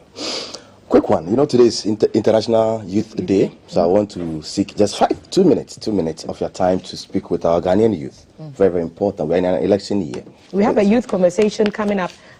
After this segment, CAF will be sitting down with some young people trying to get a sense of where their minds are with regards to national and international issues. International Youth Day conversation with CAF and the youth panel. After this segment, you don't want to miss it. So, Fad, go ahead. Quick one. let me say good morning to our fellow young Ghanaians. You know, this generation is a generation that has benefited immensely from visionary policies that has ensured a brighter future for all. And I say this because if you look at this new generation, majority of them were born under the free maternal health care program. Many generations are alive now. I'm talking of the youth, the Gen Zs. Zs. So which age brackets are you looking at? That's the younger ones. Many of them are born under the free maternal health care policy program by His Excellency John Ajakun Kufuor. And it gave them a healthy start at birth. And also, they've thrived under the free senior high school policy by President Nana Akufo-Addo, which has also opened doors to education to many great young minds. Thomas Emwenim is an example, a young Ghanaian who recently graduated from Brunei University with first class in finance and economics, a graduate of free senior high school policy. Today, many of you will be voting in these elections, and it's important we speak to you this morning that your decisions and choice in this election will shape the future of our country. And Dr. Mahmoud Bawumia has also presented some bold solutions for this country. And in these solutions, you were in mind when these solutions were designed. Importantly, if you look at his IT sector and employment opportunities he's talking of, Bawumia is talking of an economy where the young people will lead the charge in this country. Train over 1 million young Ghanaians in IT. And it's going to give them the opportunity to take charge of the new global economy that is coming up. You don't need to be in the UK or US or India just to be part of this global economy. So it is important that we celebrating International Youth Day today, we talk to the good blood of this country, especially the younger ones, that's the Gen Zs, let me put it that way. Let's talk to them and tell them that if President Kufuor thought of it in 2003 to implement the free maternal health care program, that saw a healthy birth to them at start, and President Akufo-Addo also thinking through to implement free senior high school policy. That's today, majority of them has thrived under. It is important that we remind them, Dr. Mahmoud Bawumia is also promising a future filled with job opportunities. Thank you very much for giving me the time on this. Thank you. Because we are on thoughts for the day, I'll engage you as well, James. What's on your mind? I know that Abuacher is long in the history books for this year. So what's keeping you up these days? Well, because today is World Youth Day, I'll take the opportunity to speak to the youth. I've been a youth myself. Everyone sitting here, either you are still a youth or you have been a youth before. I remember when I was in the University of Ghana, a young person who was one of those who started the TESCOM, the MPP's campus chapter, with Honorable Azekesiama and Honorable Andy Kubi. At that time, we were made to believe that somebody like Nana Akufo-Addo was all that we needed in our lives in the future, and that he was going to rescue this country. So even when Nana Akufo-Addo was contesting with Kufuor at that time, some of us were his ardent supporters. Even with Alan, when he was contesting Alan, some of us were his ardent supporters. We did not know that he was actually misleading the youth into just voting for him so that he can enrich his family members and give them all sorts of appointments and leave us behind. So I would like to speak to the youth that they should remember that today there are over 2 million people who are unemployed, who are idle, who don't have skills, and who are on the streets. They should remember that there were, about 100,000 people who were employed under NAPCO, who were deceived to believe that after employment they were going to be employed. They must know that the unemployment rate in this country is over 14%. At a point in time under John Mahama, we had unemployment around 4%. They should know that even with the free SHS that John Mahama started, Now, many of the students sit at home for 4 months, and then they go to school for 2 months with their parents spending more money, paying extra classes fees than they would have paid if they had gone to school. We are talking about nurses who are also youth, who were deceived to believe that they were going to be paid nursing allowances. And today we have nurses who are nursing students who are in school for 3 years and no allowances have been paid. And when your mama promised that I was going to give you loans so that you can complete your school with the loans, and when you finish, I will employ you so that you will be able to pay your own loans. They were deceived to believe that they were going to be given allowances, and the allowances did not come. James, so the youths of this country must know that the MPP has deceived them. MPP led by Nana Akufo-Addo and Bawumia have deceived them. And so they should remember this and vote for NDC and John Mahama come December 7th. Thank you for your thoughts. Like we agreed before we started the program, let's try and keep it respectful. I don't think it's fair to refer to the first gentleman of the land as in the manner in which you did. So let's try and deceive them. Let's try and keep it, respectful. We've already agreed on this. So our first issue on the table is the Airbus scandal and the call by the Fixing the Country movement for a reinvestigation. And he says that they will demand the head of the OSP if this is not done. What are your thoughts? I'll start with you, James. Well, I am not surprised that the person who did the press conference he did. It is more of a personal, trying to score personal scores than any substance in the press conference that he did. Elsewhere in other countries, elsewhere in other countries, media men will not go and cover, or even they cover, they will come and will not even air it. You know, Owusu Bempah, I know him to be once an NDC. Right, and he was once part of the breakaway NDC. Had a lot of issues with. But if a citizen of the country has something to say about a situation, don't they have the right to make that? I'm building a point. So he was once with the NDC and had issues with the NDC, especially with John Mahama. And therefore, he left the party.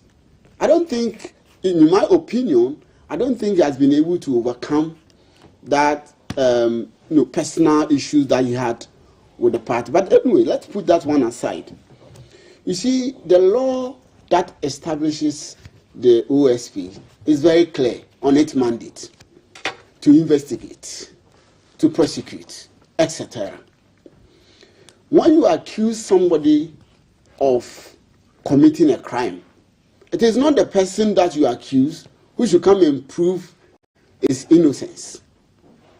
It is not the person who must come and tell you that yes, I did this and I did that, and so these are the evidence. So the burden of guilt is on the accuser. It is you, the one who is accusing me, who must prove.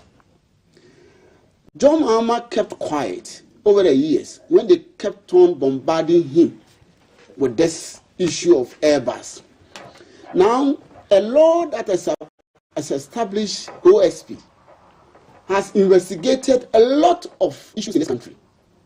You did not see it necessary to hold press conference. For instance, is it not the same OSP that investigated the past money under the bed?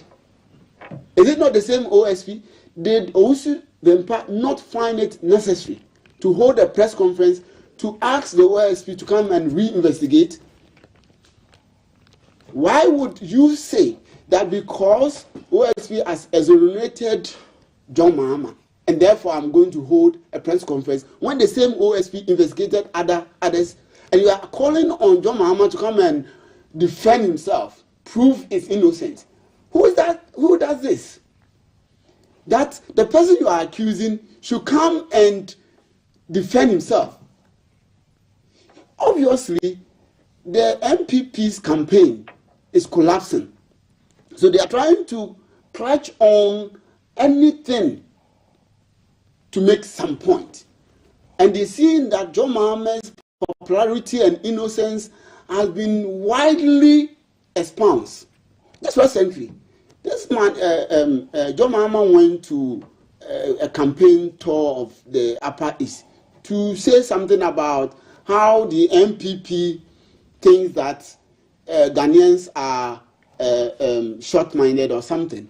And then they went to Dr. The Tape to smear him. So they are looking for anything, any small thing to smear the man. But the God of John Mahama always exonerates him. And this one, it will not go anywhere because we know that it is just to get the soundbite in the media and get something being discussed about John Mahama, about Airbus, and they try everything. John Mahama says, you accuse me of having hotel in Dubai. You are in power now. Go investigate the Dubai hotel. They've not been able to do it now. Your mama says you say Airbus. Go and investigate it. You've gotten your own OSP, your own creation, not your mama's creation, your own creation. The OSP, the person in charge was appointed by this government. You see, let me investigate me. You have done the investigation. It was President Akufo-Addo who petitioned. So it wasn't former President Mahama who asked to be investigated. It was the president who petitioned the OSP's office in the wake of everything that happened at the trial, the US and UK trials, and the decisions that were made at those trials where Airbus admitted that it had paid monies which were meant to influence certain outcomes. Paid money to who? Did they ever say they paid money to John Mahama? Did they even mention John Mahama's name? It was the OSP who mentioned John Mahama's name. They never said they paid money to John Mahama. And that same OSP said he did not find any evidence of any wrongdoing. So he's done what he was asked to do, exactly. Hasn't he? So why is it that somebody would then say, come and re-investigate? You know, in law, I'm not a lawyer, but in law, there's something called double jeopardy. That's what he's seeking to do. Double jeopardy is if you stand trial for something and then you are made to stand trial for it again, isn't it? And my lawyer friends would help me. The OSP is close with the powers of investigation. Is he not? He is. He has done the investigations and has come out to say that the man is innocent. Why are you trying to say that you should go back and re-investigate? Right, let me pick Fad's thoughts on this. So he had a good go, a good 45 minutes. What are your thoughts for a re-investigation into the Airbus scandal after the OSP says it has concluded it has made its case and he found no case to answer for former President John Mahama? All right, thank you very much. And Osu Bempa, that's the National Deputy Director of MPP's Communications. I am happy you stopped Honorable from going that tangent. What he decided to make is a personalized discussion. Because I am very much aware he sits here. He was once upon a time a member of the New Patriotic Party and he left. So he's also speaking from a point of bitterness per his own analogy. I'm only trying to make this clear before I move forward. He's speaking from a point of bitterness. So Ghanaians should pay attention to what he just said, from bitterness. If Osu Bempa has been bitter. I think you've used the word. So now on this OSP issue, you see, this is not for nothing. It's not for nothing at all that we are having these discussions, right? Somewhere in 2020, January 31st, 2020, Ghana was mentioned in a global scandal. Let me put it that way. Our country was shamed as a result of some individuals who were involved with some scandals which had to do with the Airbus as an organization, right?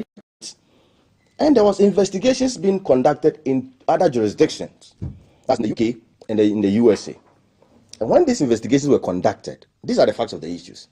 They came to realize that some countries, Indonesia, Ghana, Kenya, and some other countries were being paid, officials from these countries were being paid monies. And the monies were intended to seek for favors from these governments in these various countries or respective countries.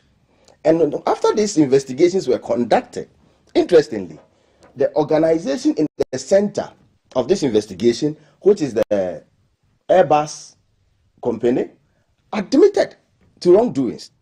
And as a result of that, assumed the responsibilities. In other words, you call it vicarious liability, right?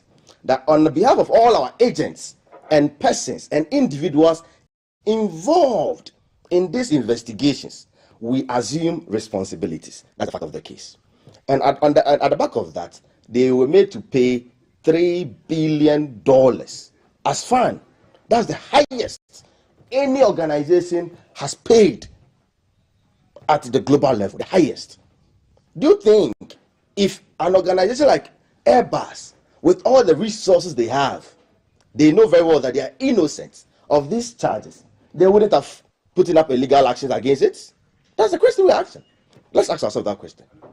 Do you truly believe that an organization like Airbus will just pay $3 billion and go and throw it away? You think that the OSP's findings are contradictory to I'll come to the OSP. You see, that's what I said. The OSP's investigations came out of something. Was as a result of a ruling that came from two separate courts. Do you get the point? Two separate investigative bodies. One from the UK and one from the United States of America. And all these investigations, if you read the ruling that came from the US court, see, it is very interesting how today some people conveniently change poles, right? Because the foot is on the shoe is on the other foot. They change their narrative and create that interesting discussion. The OSP, Cecilia Abunadapa, right? That's what you said. And the same OSP today, class John Dramani Mahama. Please, maybe if you've not read the OSP's report, he has not cleared John Dramani Mahama. And let me put it But again. if he says that he finds no evidence of wrongdoing, what does that mean? Let me say this. You see, when should we hear the OSP? I like the way you just said. You said what? You just said something right now. He found no evidence of wrongdoing. Right. Let's hear, for the avoidance of doubt, let's hear what. Right? Yes, I am. Right. So you've done 3 minutes. There's 2 more minutes that I'll give you because he did 5. But I want us to hear exactly what the OSP said with regards to this matter so that we put it in some context. So here is OSP Mr. Kisi Ajabe.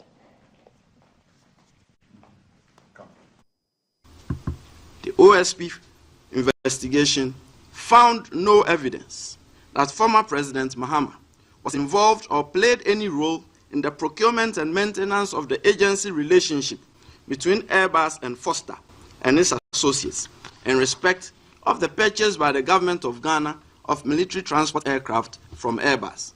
And it appears to the OSP that the direct communications and meetings between former President Mahama and officials of Airbus to close the deal were actuated by good intentions on the part of the former president.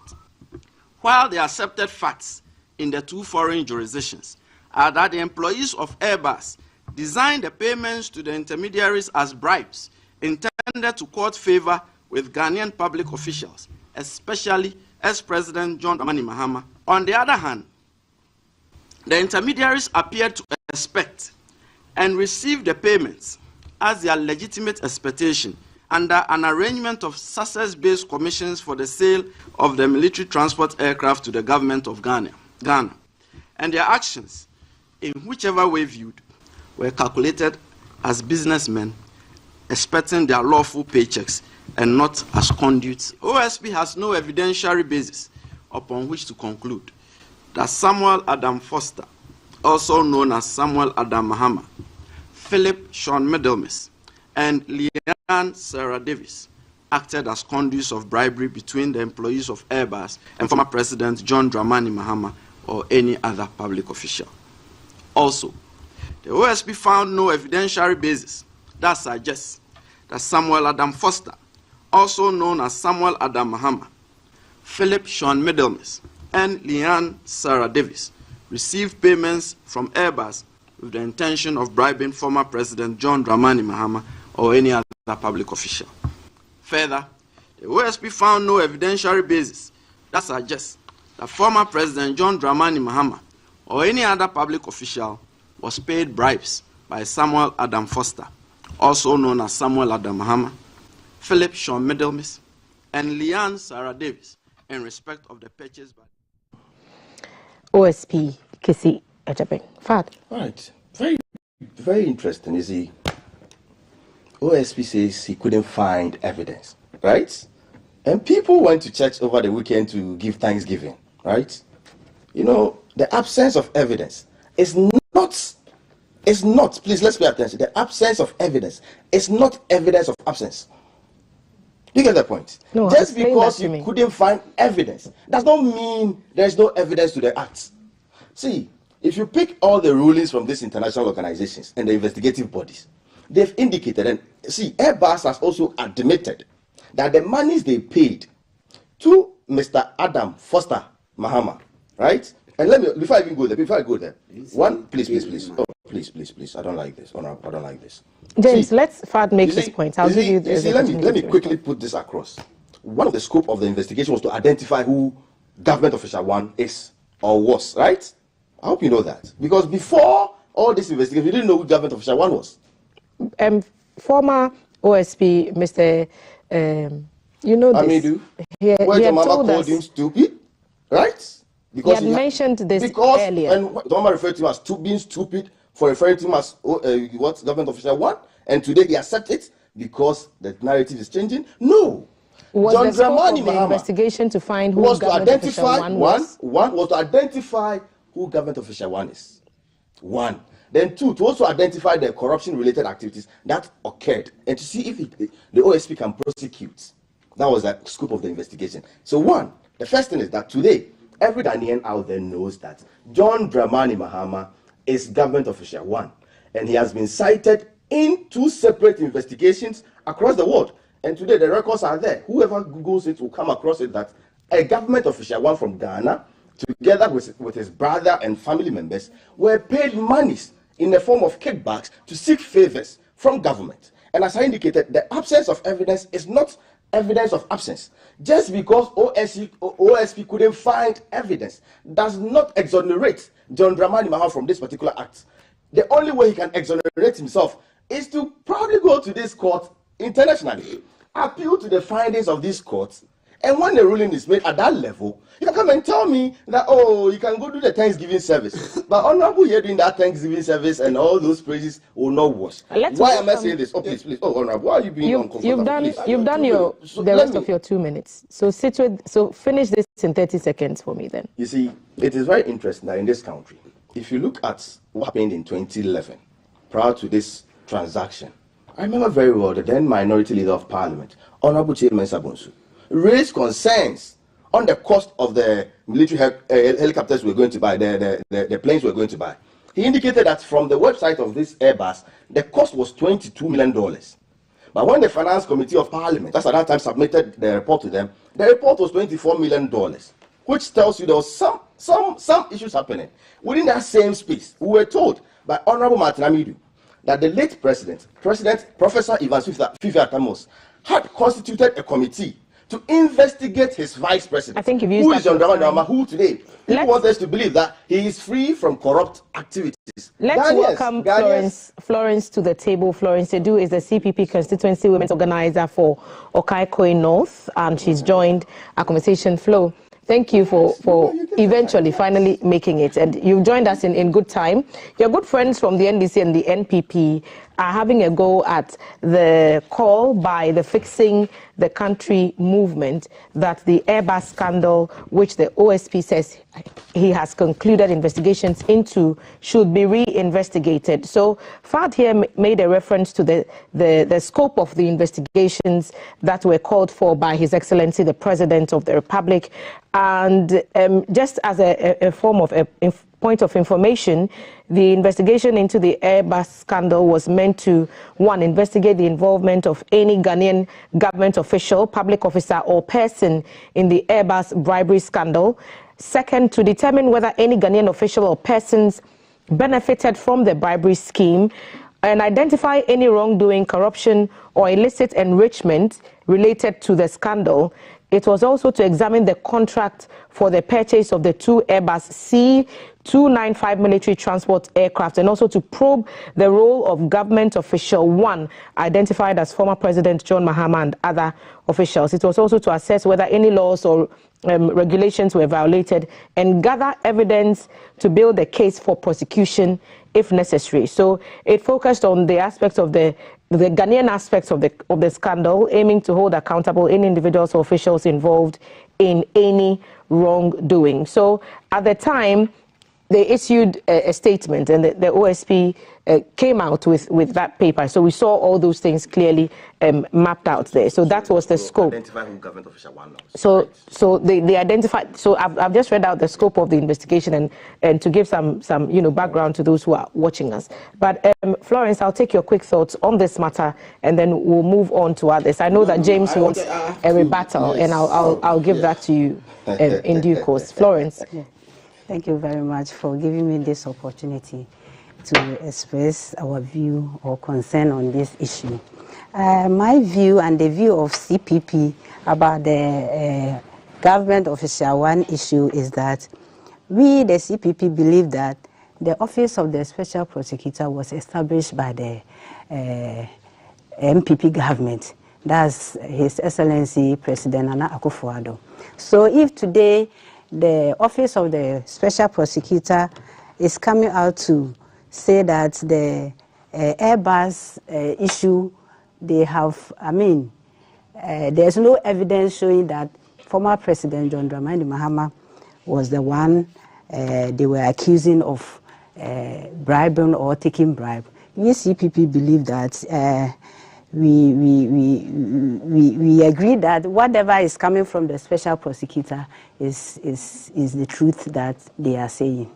That's the quick one I want to add. So you trust that the OSP did the due diligence and it gave yes, and we also suggest that on its findings, there should be another investigation body aside the special prosecutor. So when they also come out with their destiny, we then conclude that former President Dramani Mahama is truly a saint in disguise. Is it? Well, let James, 2 minutes, and I have to give same time to Fad. More time. Okay. You see, if there's anything that I've learned in coming into politics, if there's any impact that I've had in coming to politics, I think I've had a serious impact from John Dramani Mahama. And I have respected, even more, I have respected him as I more and more get closer to him. Joseph, his brothers took him to the pit, thinking that they were burying him. But eventually it ended up becoming their savior. You remember John Mahama said before he left office that I've done my best in serving my country. Let posterity judge me.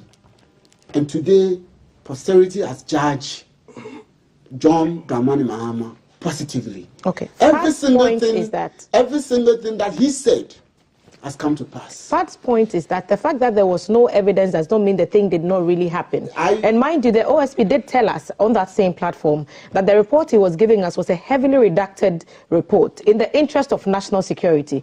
So there's stuff, in effect, he's saying that there's stuff that we know, but we cannot tell you because it's a national security issue. You are taking part of the time you are giving me, so you have to add it. 30 seconds is what I took. You see, when you have established an office of a special prosecutor, whose status has been equated to the High Court, where else would you have taken John Mahama to if you were going to prosecute him? Was it not going to start from High Court? So if a High Court has done its investigation and has come out and say, I have no evidence against this man, like it was done to Jesus, when the king said, this man that you are accusing, I have no evidence against him. If you still insist that you are going to prosecute him, then take him. Go and prosecute him. But for me, I believe that he's innocent. So you That's believe, what has happened you believe the OSP's findings on John Mahama, but not on Cecilia Dapa? I have always believed that John Mahama is innocent. I have always believed in what he has. Look, didn't John Mahama tell us that these nurses training allowances that you are forcing to pay will end up in disaster? Has it not come to pass? Didn't your mama say, look, you are accusing me of incompetence. You have not been in this office before. You will come and you know. And today, the ones who said that they have arrested the dollar are now seeing the dollar having broken jail. Anything that your mama has said has come to pass. And this one is another thing. Please, just 1 second. Okay. Your mama is utterly innocent. His name has not been mentioned. He said he has been giving money. No evidence has been found that he has ever been giving money. And the man has never been corrupted. You accused him of a fraud, didn't you? Today, I went to see the fraud in the fleet of the presidency. So I want to say that John Mahama is clean. He's not a liar. He's a very clean man. He doesn't lie to the state. He knows that I can do this, and I'll say I'll do what I can do. Right. Not what I cannot do. Promising all over. The fact remains that no court has tried Mr. Mahama and found him guilty of any of these things. There are investigations that were conducted into, and these investigations were done in other jurisdictions as well, as you've also rightfully said. None of those jurisdictions said former President Mahama had, done anything wrong. Typical scenario of what we are discussing this morning, so our viewers can easily appreciate what we are discussing within a very few minutes. You live in a neighborhood with some boys, right? Early morning, one of them comes knocks at your door with stolen properties or items, sells them to you, pick his money, and go away. This person has been arrested by the police. And in the course of investigation, he indicated that I sold the items to this particular person known as Government Official 1, right? And now investigations are being done. The thief has admitted that I stole the items, but I sold them out to this person. And after everything, he agrees to refund or repay back all the items to the owner. Do you get the point? It does not stop the fact that you, the person who bought the items, and in this case, who bought the item? Oh, Chief, why are you being so uncomfortable? I'm just asking a question. We need to see how the narrative is very simple. It's very simple. It's relating to Airbus in this situation is the thief. Is the thief. Okay. And he has agreed to that. He sold these stolen properties to Government Official 1. No. Through, please, let me make my point. James, you have to let him make his point. I've been quiet and calm. Fine. Please, with all due respect. Just address me. Let me address you. And let's do that. And Airbus agreed that we sold these items to Government Official 1 through intermediary 5, who happens to be the brother of Government Official 1. You get the point? And Airbus, taking the responsibility as the thief, decided to pay back the owner of the stolen items. It does not exonerate you. So the OSP says, so the case is prove it. If Airbus says it did this, where's the proof? Airbus has admitted. Airbus has admitted in 2 separate investigations that the monies they paid to John Mahama's brother were monies paid with the intention of what? Bribing them, seeking for unfavorable contract from government. I'm not seeking for that. Didn't find any proof. Please, can I ask a question? Can I ask a question? I'm not taking any arguments because you had your turn, and I'm only pointing out that now. What he's saying is John Dramani Mahama. I told both of you that if this turns into a screaming shout, we are going to wrap this all up and make our way out. So, James, you've had your say. I'm giving you an extra minute because I've asked the question. So, in this particular situation, the only way John Dramani Mahama, His Excellency, former president, can exonerate himself from these particular issues. See, it's a global shame onto this country. The records will be there till that kingdom come. That some Ghanaian officials, which today we've been told by OSP, when Martin Amidu told John Dramani Mahama some time ago, he referred to Martin Amidu as being stupid for calling him Government Official 1. But today, John Dramani Mahama has openly accepted and admitted that he is Government Official 1. And for that reason, he has openly accepted. The statement's out there. So from that statement, we can also conclude that the rulings that came out of the investigations from UK and America, which indicated that Government Official 1 of Ghana was paid money through intermediary 5 in the UK situation and through individual 4 in the American situation, was John Mahama's brother. And the OSP said It's found no evidentiary basis. That's your comment. I'll go to Florence 1 more now. minute, so I need that 1 minute. Please, this one I gave is him a the minute question. because I interjected and asked questions for clarity. So it wasn't an extra minute because it was because I asked him questions in his 2 minutes, and that's why I gave him the extra minute. It's Florence's turn now, and she'll have a say. There are other topics that I want us to touch on. So you have the last say on this OSP matter. There's some Galamsey issues. The campaign trail is heated, and there's a lot that your candidates and running mates are saying that we want the public to know about. So let's wrap this up very quickly. Florence, your last bite on this OSP matter, and then we do other topics. Mine is a question that I want to ask. Office of the Special Prosecutor, which was established by President Akufo-Addo. I want to ask a question. Do you believe in that office?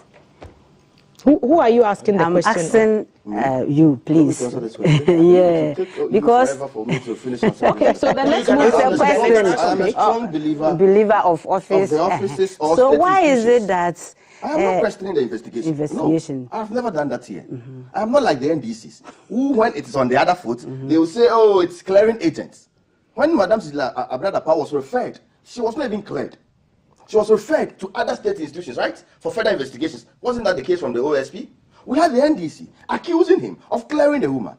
When Charles Bissiu was also, this same individual investigated Charles Bissiu. When he gave his findings, these people also came out and also, see, they busted the office. That's 1 minute. I'll give you a minute as well. And it's different. You get the point. James, we are not. Do you believe in the office of the Special Prosecutor, the office of... I know that the state institutions in this country have not been so firm and strong and fair to the NDC. I believe that, and you know, some judgment that have come out of some of the court that we have disputed, and yes, so we have abided. You have disagreed with. We have disagreed with, and yes, so we have abided by those rulings. Okay, what I want to correct here is there is nowhere in the OSP's report that stated that a government official was paid money. Nowhere. It said it's found no evidentiary basis. Yes. It didn't say there was no. It that's why I said there was nowhere. And that's why we played that clip. So nowhere. That we don't make. So I am also saying that there's nowhere that stated that somebody in government at that time was paid money. So I want to correct that. Okay. Because they try to play. So we only have 5 more minutes to do this. Fad, allow That's a lie. On the campaign You're calling trail, me a lie? I'm not calling you a lie. I said that is a lie. On the campaign trail, the NDC and the MPP have been crisscrossing the country, giving people the opportunity to meet the candidates and to share their visions for the future of Ghana, a better one that we'll all appreciate. On the NPP side, His Excellency Vice President Dr. Bawumia has been in the eastern region and he's been campaigning actively. During one of the visits to a chief's palace, it came out, the Galamsey came up, and the fact that the vice president has committed to, nipping that problem in the bud also came up. The chief's point was that the chiefs do not have jobs, and so it will be very difficult for Galamsey to be eradicated completely. He asked that they be converted into community mining schemes so that the young people can also have jobs to benefit. And also from the camp of the NPP, last week we heard Agric Minister Brian Champong making comments that the party will use any means to win election 2024, and it said that the NDC will never win that election. And the problem that some have had, especially from the camp of the NDC, is that he used the words any means. And James's good friend Basintale has been on Brian Champong's case, saying that they will not allow the ruling party to hijack. These are my words, hijack. So that's the meaning I'm reading it, the election 2024. So, gentlemen, this from the camp of the NPP. Fads people are saying this. On the NDC side, former President John Mahama has been talking about creating jobs. He has promised that he will complete Agenda 111 hospitals to help nurses, trainees, and other healthcare workers get jobs. He believes that it's not about allowances, but it's about permanent jobs. He said long-term employment is more beneficial than temporary allowances. That's from the camp of the NDC. So I'll take reactions from both of you. And this is the last one because we have to wrap in 5 minutes. You only have a minute to make your point on this. Well, so because it's a very short time, I'm not going to go into the ones that so much into the ones that have been said by the MPP. The NDC is coming to power with a vision. We have clear policies that we have laid out, and one of them has to do with the 24-hour economy. And within the 24-hour economy, we have so many things that we have laid out. Now, you remember I just mentioned the issue about the President Mahama when he was suspending or cancelling the nurses' allowances. He made it clear that it is important for an individual to be empowered so that you yourself will know how to fish for yourself than always being given something and it's not sustainable. And that's why he said, instead of giving you allowances which are not sustainable, I will make it easy for you to access loans that are higher and bigger than your allowances. So that when you come to, when you complete school, instead of being in the house for 4 years, as we are seeing now, I would have used the excess money to create more infrastructure for you to be employed. Remember? So when former President Mahama says he will complete the Agenda 111 project, isn't that a tap on the back of the NPP to say that they've done allow well? me to come there. So instead of you being in the house for 4 years, now you remember that nurses used to be that nurses were posted automatically whenever they completed school. It used to be. Now it's no more. Now nurses stay in the house for more than 4 years. I will create more infrastructure so that I can absorb you. Immediately you finish, I will absorb you to be able to pay your own loans. We said no. What we are coming to do is to expand the infrastructure facilities of the hospitals and the polyclinics that we could not finish. And at the same time, because government is a continuum, whatever infrastructure that this government has started, will complete them so that we have more infrastructure, more space to absorb the nurses that will come out of the nurses. Thank you, James. College. All right, thank you very much. On this, I believe because of the time, we will not be able to go deeper into But the champion said to employ any means. There are only legal means of winning elections. I think we should be a bit open to some of these issues. When I say any means, what does it necessarily mean? Any means is campaigning, speaking on my project, telling the story of President Akufo-Addo. It could be that you want to telling the story, skew the system, telling the MPP story. And so say important. Any legal means. We are probably because he didn't. Yes, maybe the missing link is the legal army. So please, Ghanaians, it does not necessarily have to come up from all these angles and all these issues. But quickly, let me go forward to this. Coming Sunday, Dr. Mahmoud Bawumia will be launching his manifesto. Coming this Sunday, and it's interesting, and it is important that I re-echoed some of the issues that he had already mentioned. In 1 minute? In a few seconds. Okay, in a few seconds. And I will just end it with the mindset of possibility. Dr. Mahmoud Bawumia's campaign has been centered around a statement. People are not paying attention. The mindset of possibilities. You see, in this country, when President Akufo-Addo promised free senior high school policy, let me even go back. When President Akufo started the National Health Insurance Program, we had people who told us it was not possible. It became possible. When President Akufo-Addo promised free senior high school policy, some people in this country told us it is not possible. Today it is possible. When we told Ghanaians that we are going to restore nursing training allowances, people told us it's not possible. Please, nurses are saying that. But you admit you are in arrears. The nurses are saying that allowances in arrears is far better than a cancelled allowance. Okay. So what we are saying to Ghanaians this morning is very simple. Our brothers from the NDC, we know them. Fad, you've had Thank you very much. Florence, a minute. Thank you.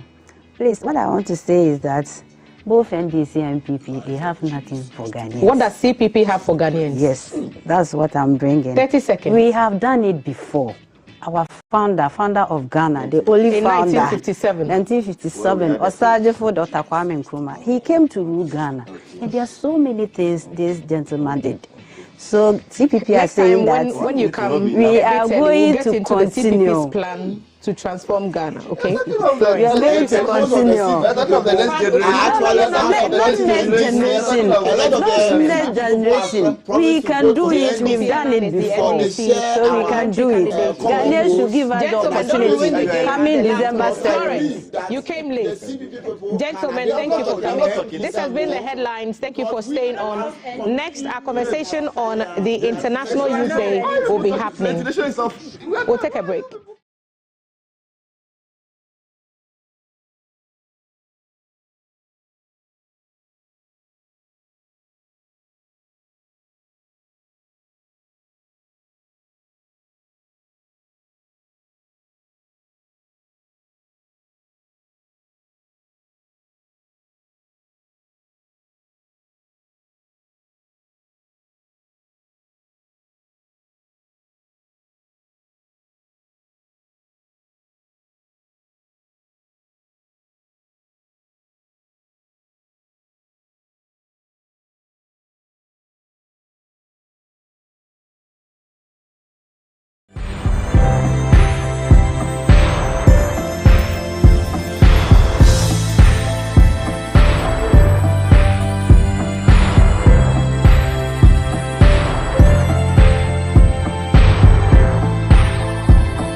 Hello, you are watching GTV Breakfast. Thank you very much. Today is International Youth Day, August 12th, celebrated every year. And we have 4 youths in the studio to talk about what is on their minds and in their hearts. Kwesi Safo is in the wine, and he is a youth activist. Seated next to him is Micheline Asimpapa. She's a student at the University of Ghana, I believe. Next to her is Justice Allo, who is a speaker, also with UG. And sitting next to me is Mause Agbolosu, who is a public speaker and with UNIMAC GIJ. Happy International Youth Day to all of you. First of all, did you even know that today was International Youth Day? Raise your hands if you knew before we called you that this was International Youth Day. So I'm going to start with you. I'm going to start with you, Justice. What does it mean to you? Okay, so first off, a very good morning to our cherished viewers, those who have taken their time this morning to watch us on the Nation Broadcasting Corporation. The International Youth Day, it's actually a day that is set aside by the United Nations to recognize the impact of the youth engagement and what the youth are doing so far as change making is concerned in our world. What does it mean to you? So what it means to me is it's a day that I need to reflect my contribution to the development process of my country, right, and to also assess the input and the contribution of my leaders so far as my development, I mean my holistic development is concerned, okay, as a young Ghanaian. All right. And then finally, to it brings the awareness that this country, Ghana, I have a duty to ensure that this country becomes a country that I want for myself, first off, for people that believe in me, and then for posterity as well. Okay, who disagrees or wants to add something else? I'll start with the ladies. Marcy, what does International Youth Day mean to you? You know, we are always hearing of International Women's Day, International Men's Day, we have Children's Day. Honestly, I didn't know that there was International Youth Day. And finding out really gives me this confidence booster that if on the international level, the UN finds it necessary to recognize the youth, to recognize their contribution, to push them, to empower them, then I think it's mind-blowing and it should be given more publicity and more youth should be involved to make the day a memorable one. Okay. It means a lot to me. All right, it means a lot. More publicity has to be there. How about you, Kwesi? What does the IYD mean to you? So, thank you for the opportunity. Greetings to your cherished viewers. So, International Youth Day has been there, but the activation has always been low.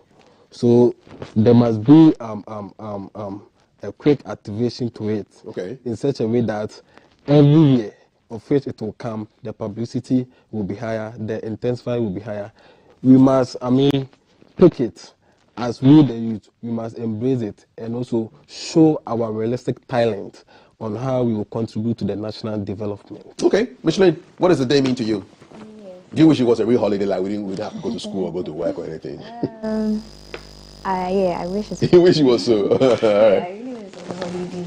As Mausi said, I didn't know there was any day set aside to celebrate the youth, our contributions, and also the need for our involvement in our day-to-day activities. So when I got to know it just yesterday, actually, so I was like, wow. And when I was reading, I was like, whoa, and there's less publicity about this. Most of us don't know anything about such a day being kept aside for the youth to know our engagement and our grievances. Okay, all right. Let's do a little poll here. Raise your hands if you think the youth are being neglected in Ghana. You think so? Yeah, I do. Okay. None of you. You don't think the youth are being neglected? Yeah. Okay. Why do you think the youth are being neglected, Nancy? Because I don't see the inclusivity. I don't see the involvement. So much involvement, especially at the national level. Even especially in the world of politics, even the student unions and the youth parliaments that exist. I don't see how much they are maximized in the society. It's only when they have this like one major event in the entire year and then we hear about them. But if we want the youth to be active contributors, then there should be more that should be done to involve them. I don't see that happening. That's why I feel like the youth are being neglected. Youth are being neglected. So these three, the other three think otherwise. So there are no issues, right? You are happy as youth? That's not That's not it.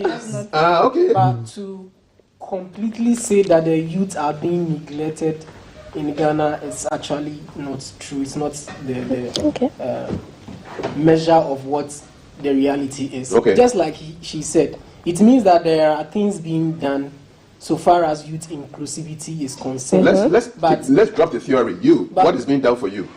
As a young person, I'm somebody who has interest in leadership, policy, and politics so far as sparking change is concerned. And I believe that there are so many opportunities out there for me as a young person to be able to engage in politics as a young person, to be able to contribute to policies that concerns me. Because at the University of Ghana Parliament, University of Ghana, I am the Speaker of the University of Ghana Parliament House. And these are some of the avenues that have been put in place by different agencies and organs of the government to ensure that the youth get themselves engaged so far as their development and issues that concern them is actually concerned. So you feel engaged. Yeah. Michelin, I'll ask a different kind of question. What are the, if I should say, list the top 3 issues facing the youth today, what would be your top 3 issues? My first one would be unemployment. Unemployment. Yeah. And my second one would be, I think unemployment is very important. 1, 2, and 3, unemployment. Jobs. I'll put it that or way. lack of jobs. And needed skills too. Because most of actually our education system is mostly theories. We don't learn practical things, most of our courses. So after completion, entering the job market becomes difficult because we don't have the necessary or the needed skills to apply for some positions. You're studying archaeology. How is that going to get you a job when you're done? So most people ask, you are reading archaeology after school, what are you going to do? There's no job in the country. So most of us, to be frank with you, we learn the course just as a first degree to help us build our minds to work.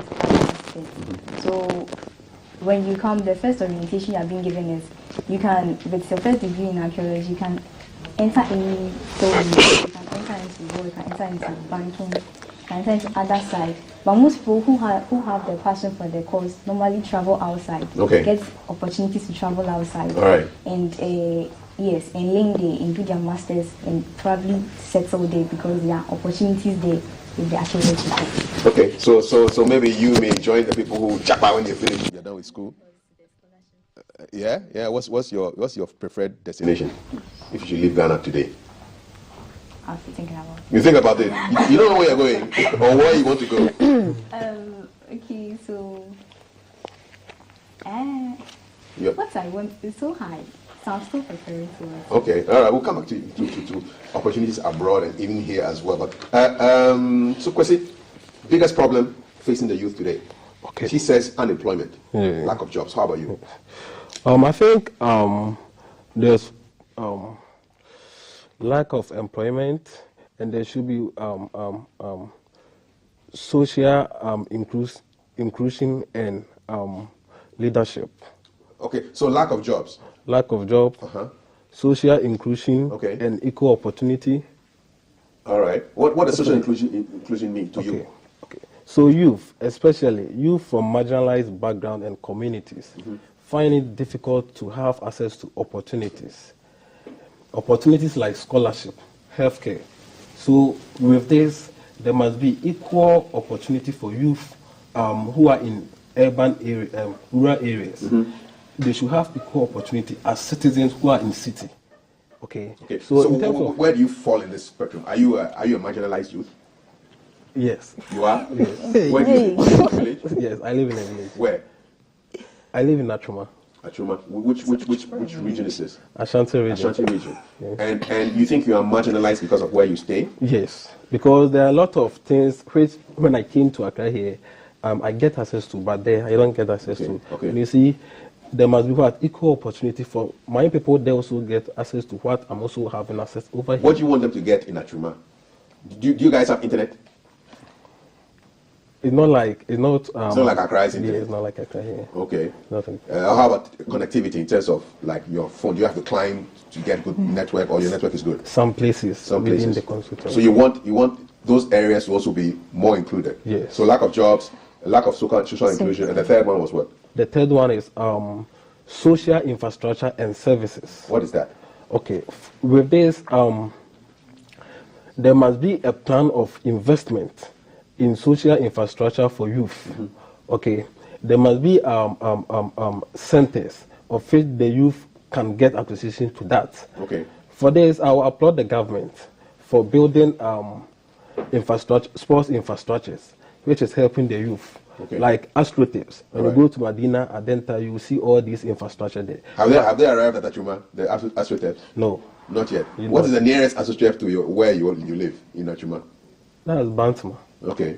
Bantama. It's yes. relatively far. Yes, very far. Okay. So with this, I think there must be social infrastructure and services to all youth in Ghana. All right. Justice, correct? Yes. I think you spoke already on problems. You spoke about, okay, what's the problem? What's the biggest problem? She's saying jobs. He's talking about social inclusion, infrastructure. And the other big problems that you think that the youths are facing? I think the biggest problem the youth are facing today is mental health, to me. Really? Very honestly. Because be it in the workspace, be it in the education space, be it in the home, the Ghanaian child's mental health is not always a priority. And yes, obviously, lack of jobs, lack of skill sets, very, very important. But what shall it profit a man if he gains the world but loses his mind? So I think there are not enough avenues for the youth of Ghana to practice and exercise and maintain mental well-being. Okay. Yeah. All right. Let me just throw this. Let me jump on that. So, in your educational institutions, if a student says, if a student is feeling depressed or is having suicidal thoughts, what kind of help can they get? So, in the University of Ghana, for instance, there is the Career Guidance and Counseling Department, which takes care of this issue. So, they are very accessible. Do you know anybody who has gone there to speak to them? Yes. You do? Yes, I do. Okay. How about Unimac? We do have a guidance and counseling session, but from my interaction with most of my colleagues, not everybody is comfortable walking in to talk to the counselor. Most of them give the reason that they don't really trust the confidentiality because they feel like their problems are so much that if the counselor hears, they might want to talk to someone else. Exactly. Okay. Yes, but we do have a functioning guidance and counseling. All right. Has any of you had any issues with mental health on campus, or you know somebody who is going through serious mental health issues? Yeah. Micheline, tell me about it. So there's this friend who told me she had suicidal thoughts. Okay. And all that. So she told me that she won't do it again because when she did it, she had a friend whom she spoke to, and the friend that spoke to her and made her feel needed, like needed to be alive and not to kill herself.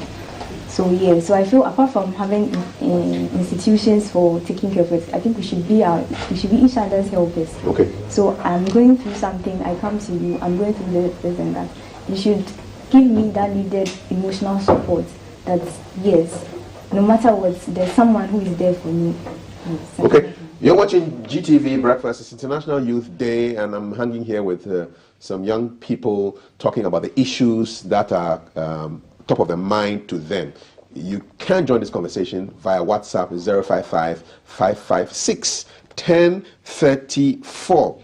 Let's talk about decision making. Last week, the young people of Bangladesh managed to make their prime minister flee the country. Yeah. She fled, They wanted a particular person to come and lead them. They got him, Professor Yunus, founder of the Grameen Bank. And it appears that in not just Bangladesh, but in Kenya as well, there's been some action by Gen Zs. The Nigerians are also trying to get things done. The Ugandans tried it, and their president said, hey, don't go there, you know.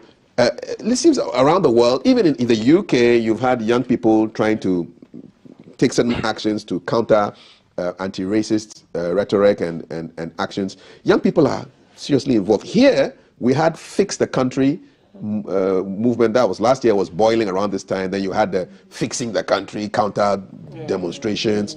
What do you make of all these attempts by the youth to make things happen as far as governance is concerned? Let me start with the speaker first. Thank you very much, Kafui. So the Bangladesh issue, I have a friend in Bangladesh. The Ghanaian? No. A Bangladeshi person. Yeah. Okay. So I was in conversation with her, I think, about 4 days ago.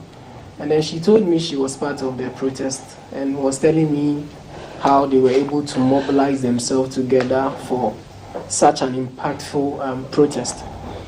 You see, one thing that we must understand is that the youth is the future that we all talk about, as it has largely been accepted. But the challenge has been our practice of democracy. You mentioned that in Ghana there was Fix the Country demonstration. The Ghanaians were trying to, young people were trying to call for the right thing to be done, the Occupy Julobi and all of that. But in the end, we see the kind of police brutality that they were meted with. One thing that our... Bangladeshis died though. Hundreds of Bangladeshis died. Exactly. Yes. But so the police brutality is everywhere. It's not everywhere. Just Ghana. But I'm speaking based on context. My country, the frequent practice of unleashing the police and giving order from above to prevent the young people or the youth from doing or calling for the right things to be done must be looked at by our politicians and our leaders. Because in every democracy, there should be that freedom for young people, or there should be that freedom for revulsion. You know, when you read political science, John Locke, somebody who is the father for institutionalism and propounded what we call the fiduciary responsibility or the fiduciary trust. John Locke says that the trust that is being, or the authority that we give to leaders is called fiduciary responsibility or trust. We give that to them for them to play a specific role for us.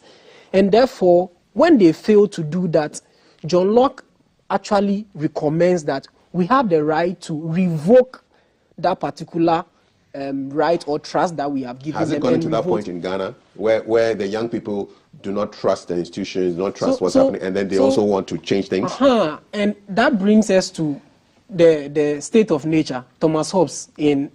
has it gotten to that point? It has gotten to... That's why I'm telling you about the state of nature. Thomas Hobbes, the Leviathan.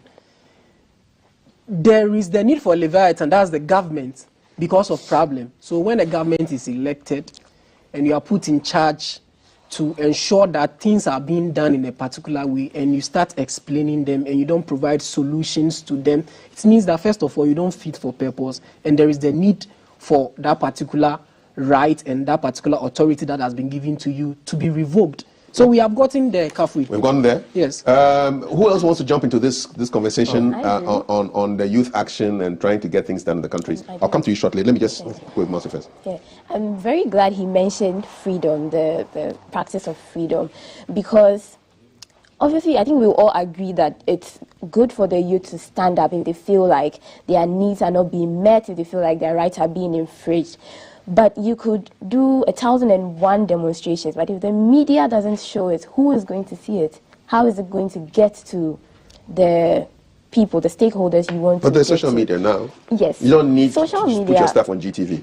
Not at all. Go to Facebook or TikTok. Not at all, definitely. But why should the media who voluntarily want to show it be kind of like censored or stopped or like just threatened. Even some media houses, in-house, they give orders to the reporters that don't report this issue. If you bring the story, we'll trash it. And we saw a lot of journalists coming out to talk.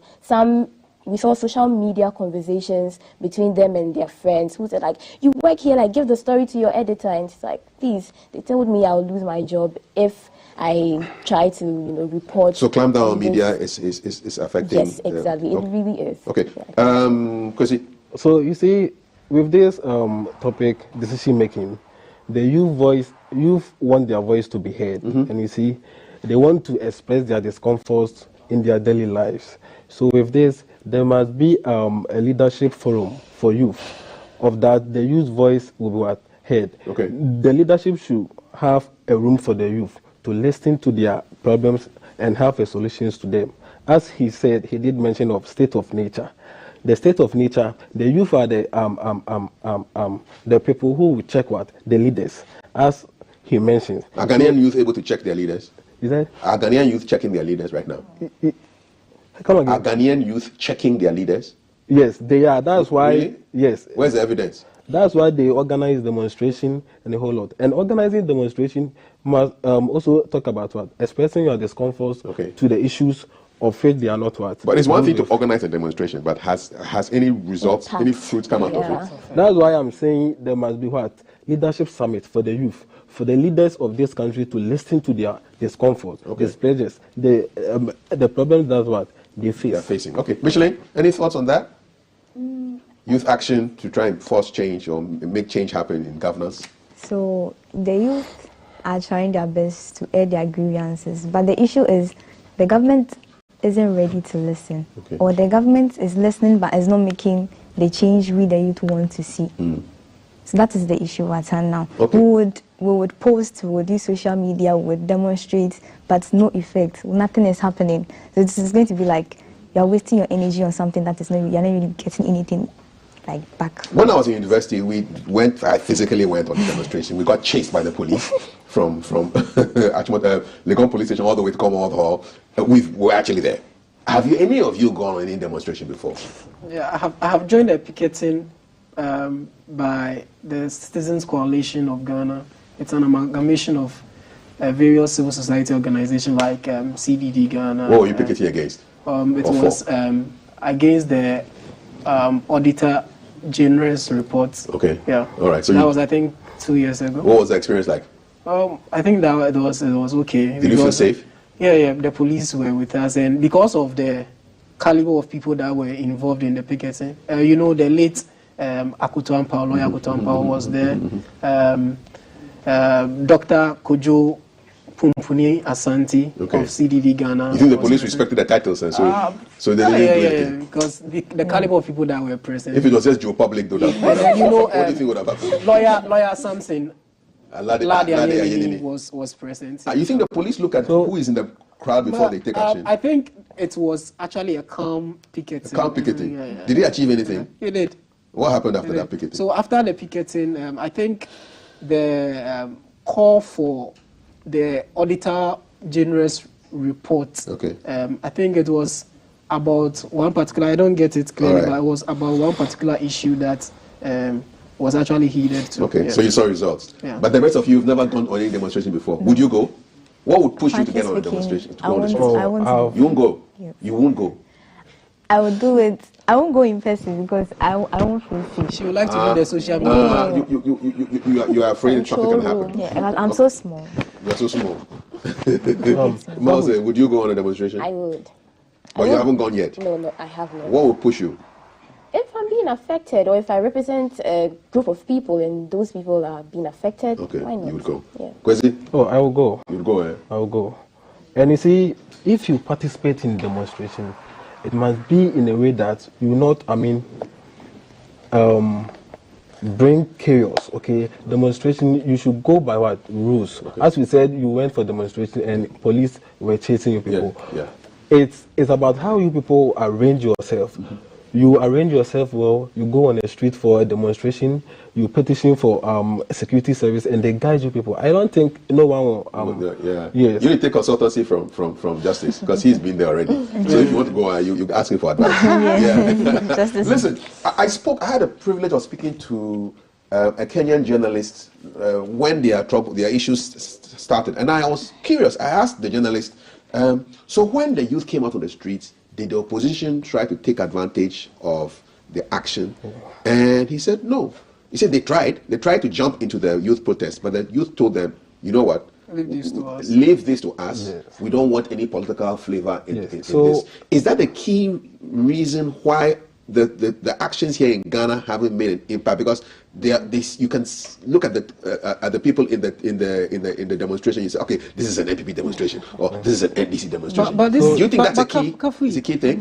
These people, irrespective of their political affiliation, they are also Ghanaians, or they form part of the point I'm trying to make is that is it that our demonstrations are so politically flavored that you don't have that kind of mass action where people think we are fighting for Ghana. But the suspicion is that, okay, this is a partisan... We have succeeded in creating a perception that whenever there is a demonstration against a particular thing, it is the opposition party that is behind it. Let me give you an example. I don't agree to that. And now you jump in. Let me give you an example. Fix the Country is seen as an NDC demonstration. Fixing the Country was seen as an MPP one to counter Fix the Country. That's what I'm talking about. There wasn't one movement to change, make things happen. But the difference was fix and then fixing. Ridiculous if you ask me, but that's what it was. That's what I'm saying, that we have successfully created a perception.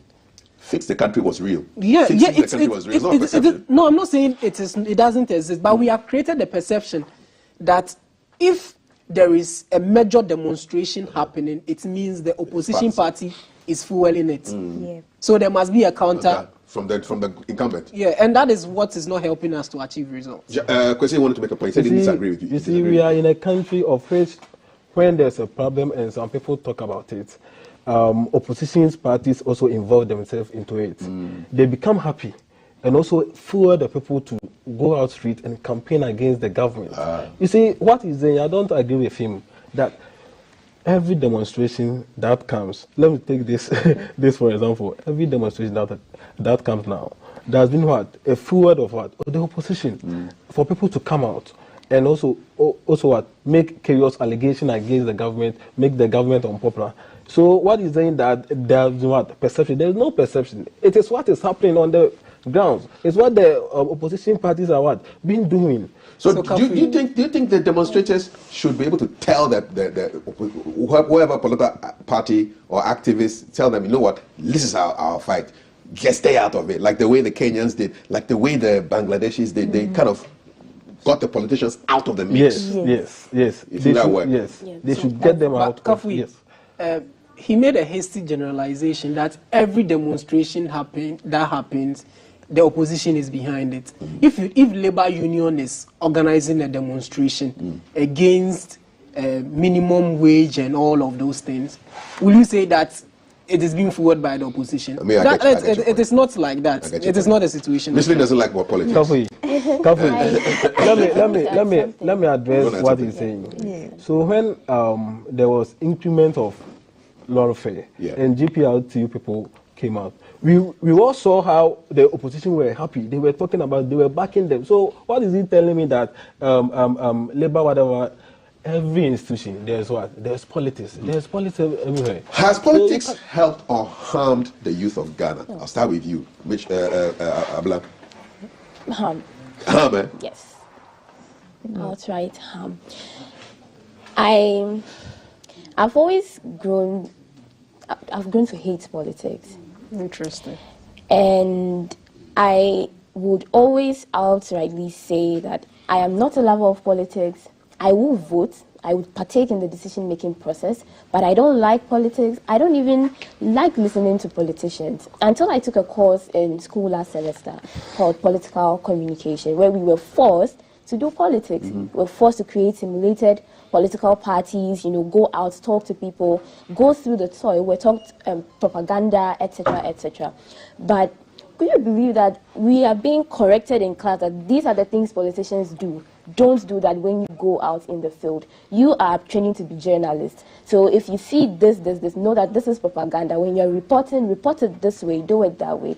But in our simulated political parties, our colleagues, some of us repeated the very same things. That you mean saying on TV and the radio? Very same things. How did that make you feel?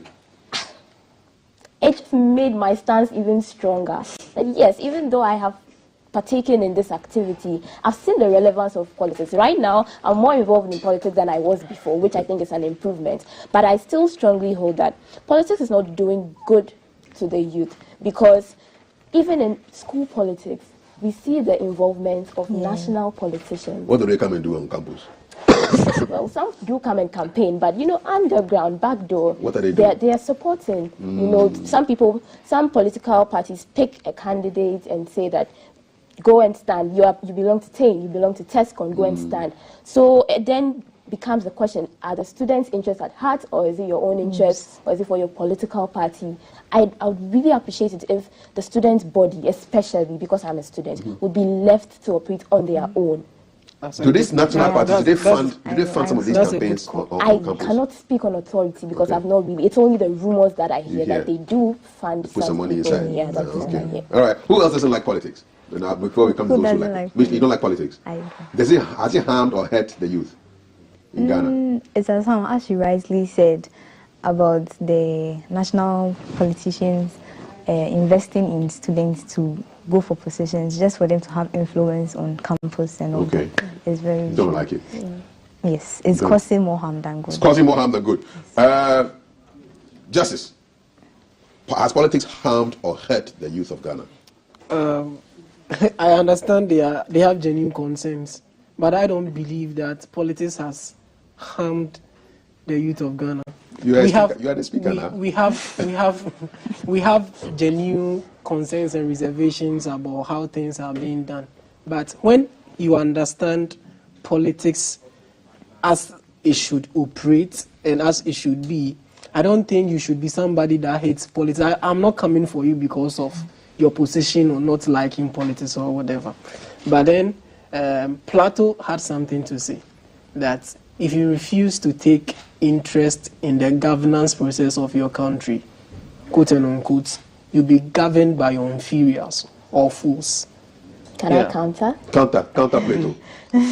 Like I said, it's not like I am not going to be involved. Even now, I am now legitimate. I'm now legally of age to vote. I now have my voter's ID. Initially, I didn't even have. But when I say that I don't like politics, what I mean to say is the way it's practiced in this country, it disgusts me.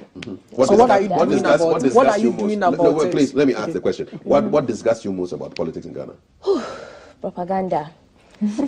Propaganda. Lies, eh? Yes. And the way they just polish it up. And also the fact that they preach and don't practice, especially when they are in opposition. They give all sorts of promises. They come into power, and how they treat the citizens is just continuing the cycle.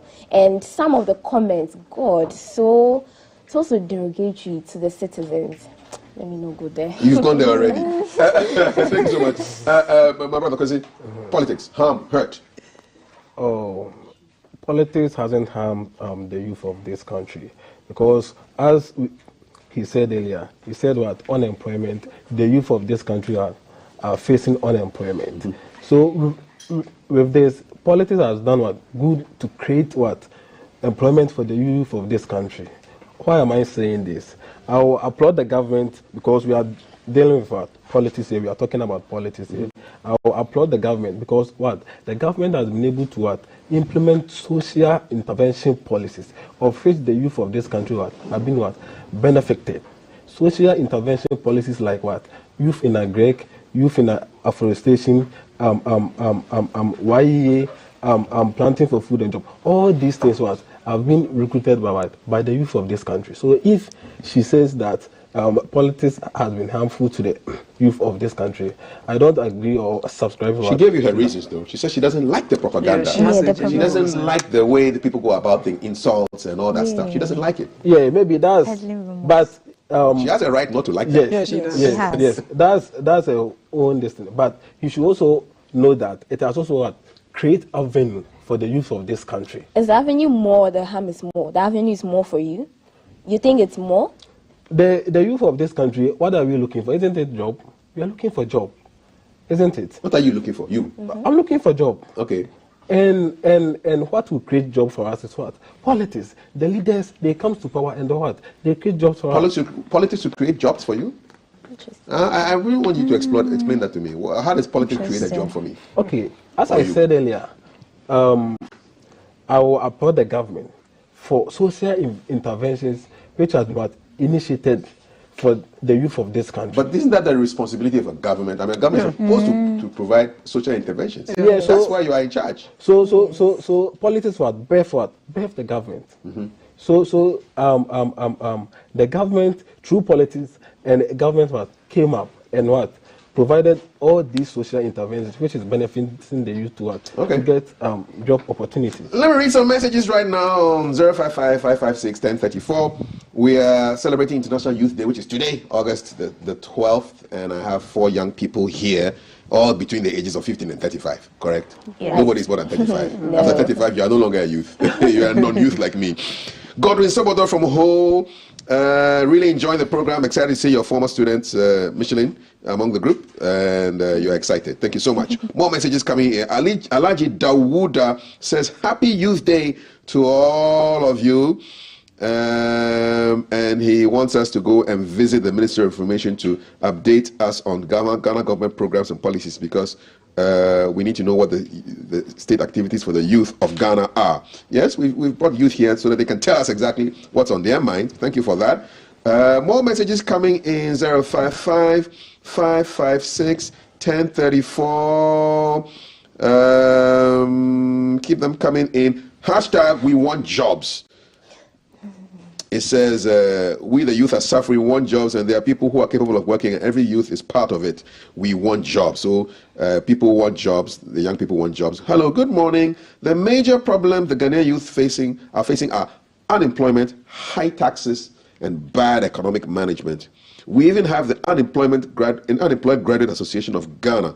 The economy is poorly managed, which has created the environment that is not conducive for business and even living. There's a high cost of living in Ghana, especially in Accra. Talking of unemployed graduate associations, over the weekend, I found out that some unemployed nurses went and gave a citation to the chief director of the Ministry of Youth and sports, and a lot of people have been talking about it.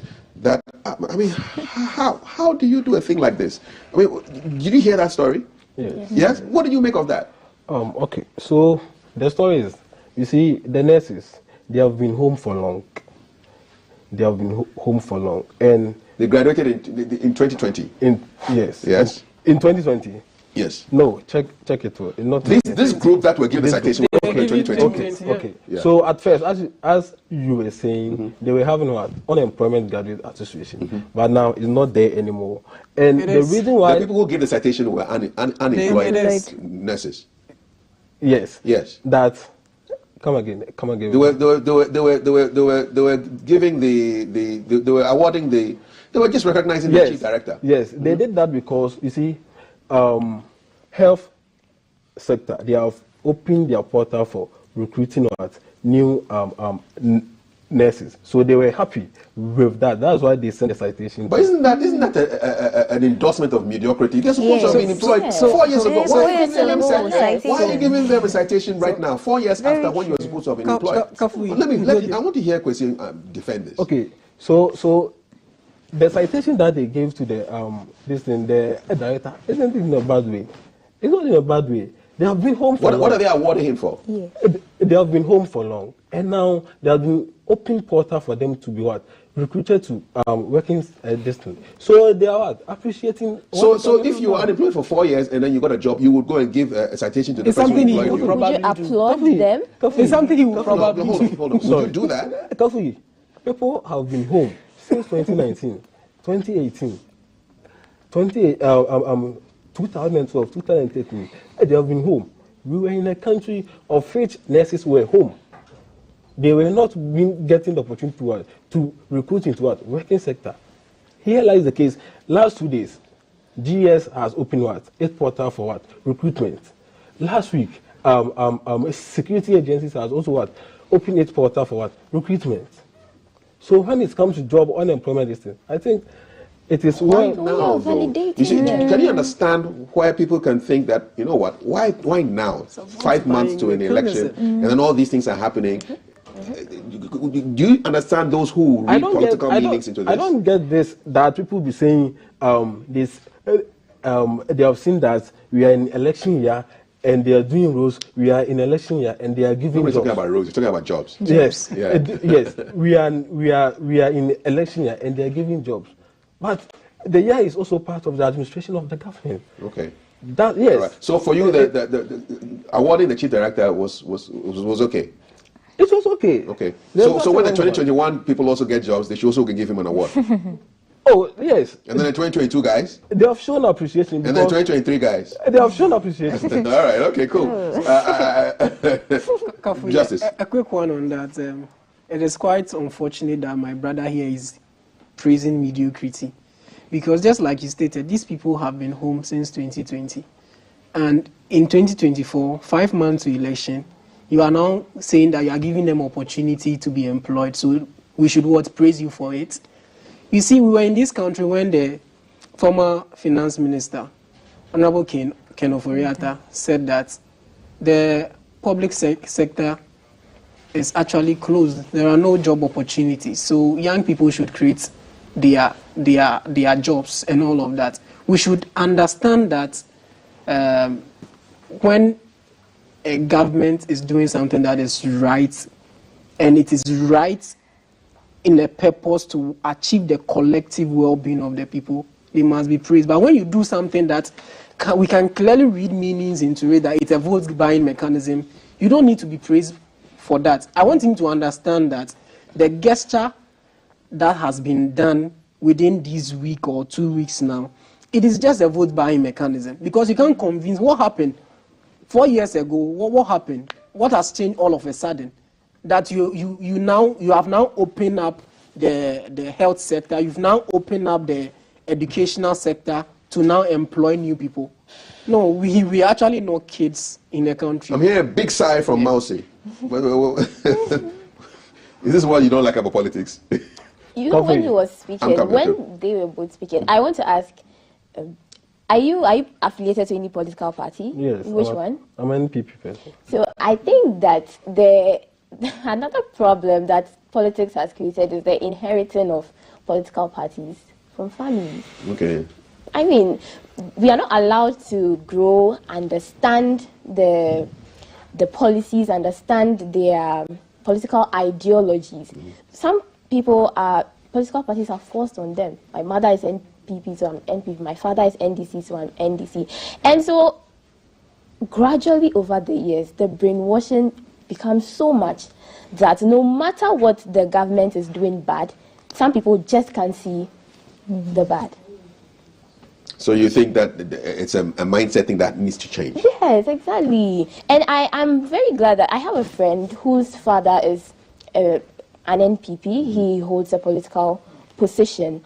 But she confidently told me that, sis, I will not vote for NPP.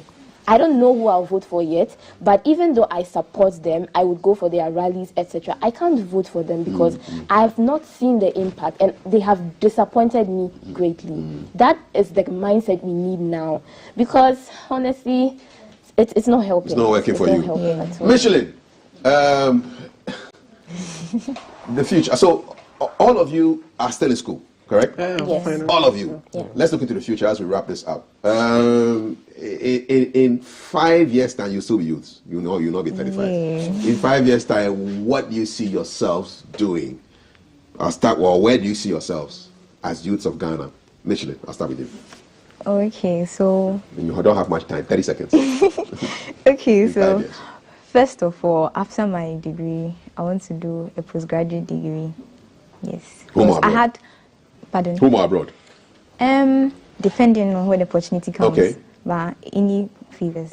I really have passion for law, so I would like to read a postgraduate, then later further into the law school. Go into law. Yes. So you can see yourself working your way to becoming a lawyer in the next 5 years? In the next 5 years. Kwesi?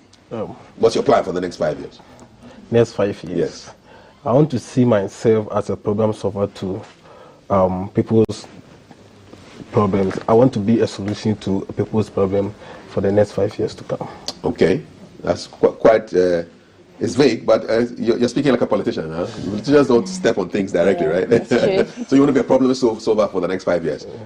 Justice. So, Kofi, in the next 5 years, yes, with somebody who has interest in policy, I should see myself leading policy conversations in Ghana.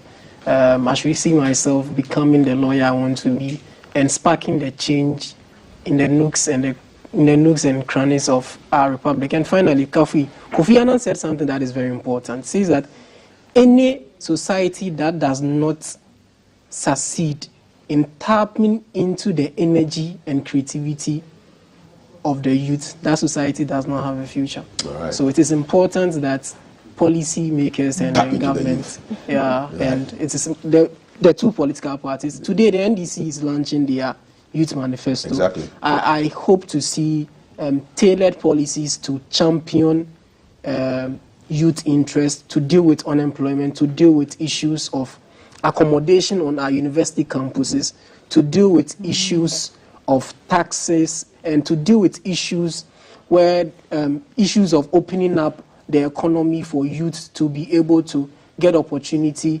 to be people. I have a feeling that you are an NDC, you fly NDC colors, like the way he flies MPP colors, and he's going to say, are you? Yeah, I'm affiliated to the NDC. Alrighty, awesome.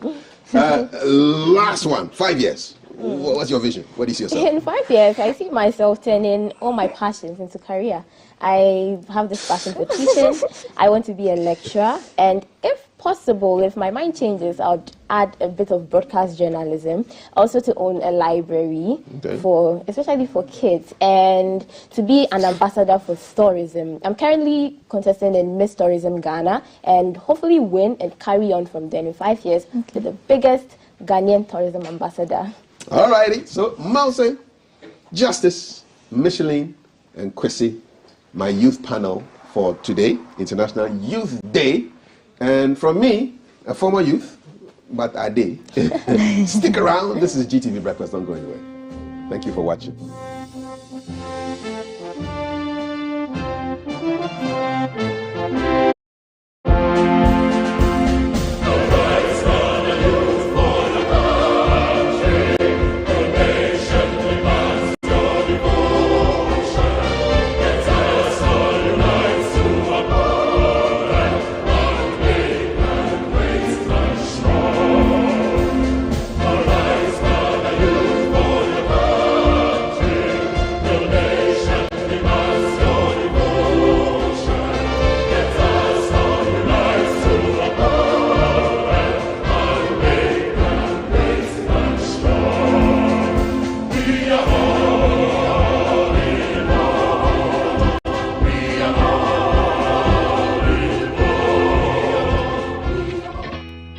From GBC Studio One, this is the Breakfast Show. Kenny. Hey.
Greetings, welcome back to the show after that insightful conversation. So before we actually bring you the last segment, we want to say a big birthday shout. This is from all of us here and the BFS team to our director Malvin Ray Akpo Ablo. Today is your birthday. We are wishing you the best. We love you like that. So you know how we started here? We started doing the BFS travel. So we'll be going. We decided that we are going to be touring the whole of Ghana, and we started with the Volta region. We decided to tour the whole of the Volta in one day. We failed. It was nice. We failed though. So on our stops, we stopped off at Vume. So Vume is just before you get to the Sogakope Bridge. It's right there, and it's a village of potters. The most beautiful pots, colorful pots you'd ever see is on that stretch. And if for affordability you are looking to go into pottery or gardening, you should head over there because the prices are awesome. So this is a bit from the Vume Pottery Village to you from BFS Travels. Miawezo people, welcome to the Volta region. And so BFS Travels is attempting to tour the Volta region in one day. We are going to attempt to look at all the towns in the Volta region. We do know that residents is predominantly a farming community. We'll be looking at some fishing communities. This currently is the N1, so it goes all the way to Nigeria. And where we are is like the barrier. So this is the end of Accra and Volta regions begin. So this is Potame. Up ahead, we are looking at towns like Vume and Sogakope. So stay with us on BFS Travels. We'll see you in the next town. Miawezo again, greetings. So from Potame, we find ourselves at Vume. So Vume is a small pot-making community, and from what you can see behind me, there's an array of colors of pots from shapes, all sizes, and so it ranges between 30 Ghana cedis to 400 Ghana cedis. So if you're on this stretch and you're a lover of pots, if you pass by here and you have between 30 cedis and 400 Ghana cedis, you can take home a nice pot, colored or not. And so we are going to make our way in here, trying to find a potter who's actually making some and speak to them. So we'll see you on the flip side.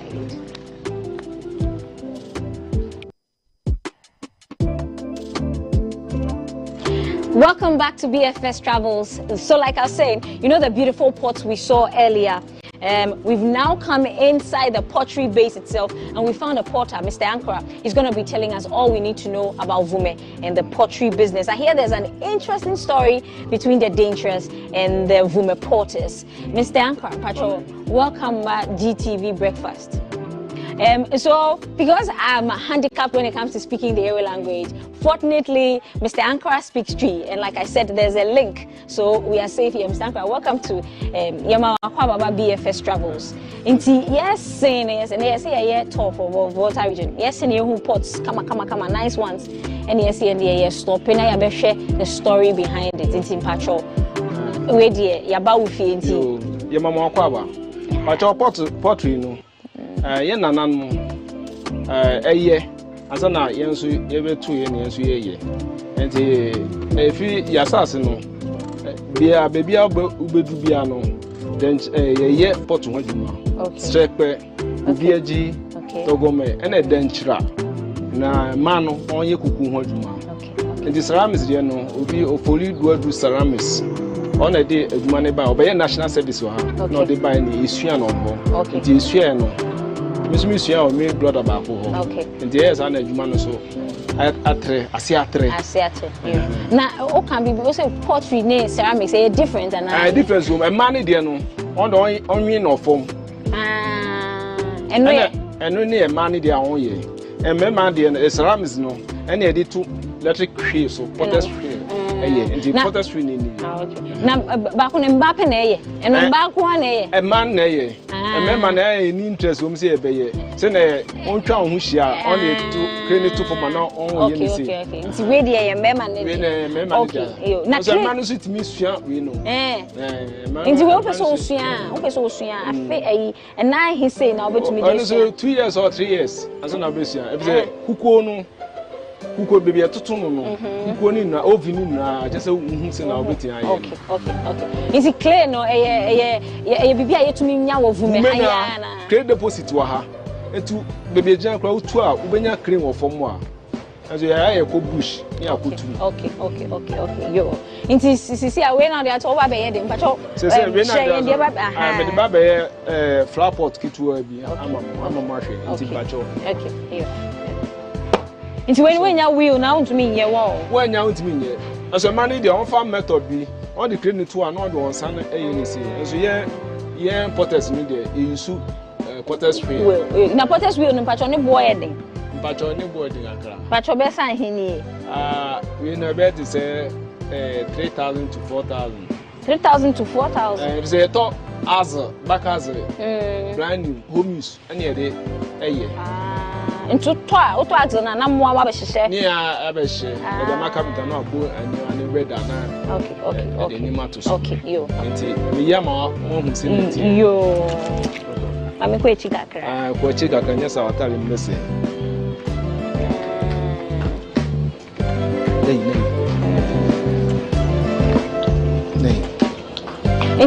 Inti bueno o pese inti me ba o pot na size na che clay dro a udi shape wa inti ai use scale wa ha e di susu crane scale no e me ai use e di susu inti crane bia we no o ya collect no crane otimi e use ni then how many pounds 5 pounds no susu ye inti o ya collect ye kese na 17 ye dwani ni 2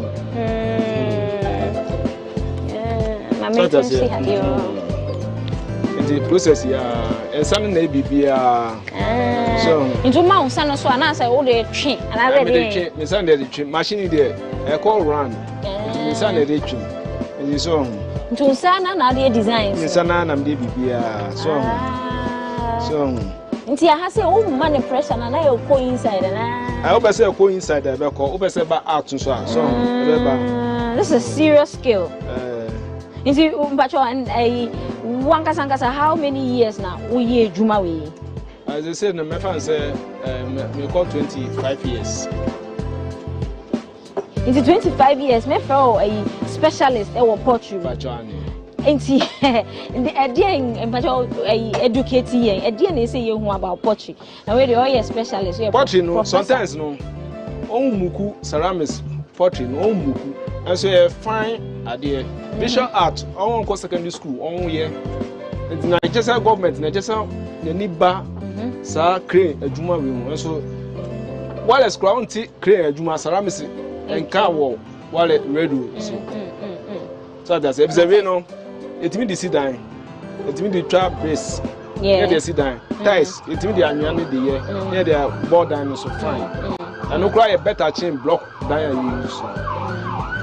Yo intimate bao me who say obey 10 ni ade na nti on normal o is it na all 10 no on 10 we na me di ye we nti oye na intentem a ase chese na no ye slow so a oye na intentem a boss no bi a eson nti just machine contem ma me meti na metimi aye okay meti aye port okay nti ejuma o start wa nkasa wa ye ejuma 20 years ebo 25 years 25 years ago I impacho inti kache yen wo story e we pe na wo ye na so ye adwuma fofo ka wo pacho we pe na me ye me ne me yire ne me man just I had private work aye inti me ba wo ngofo a san chiro mo pacho wo mba he so o mind say me bisa mba he na wo pacho mo ma ma wo ma fo 4 ni na abo no you na moye we ba so mo ko school die an ko school onya akwama se a enti on ni ho me ne me yin kwa na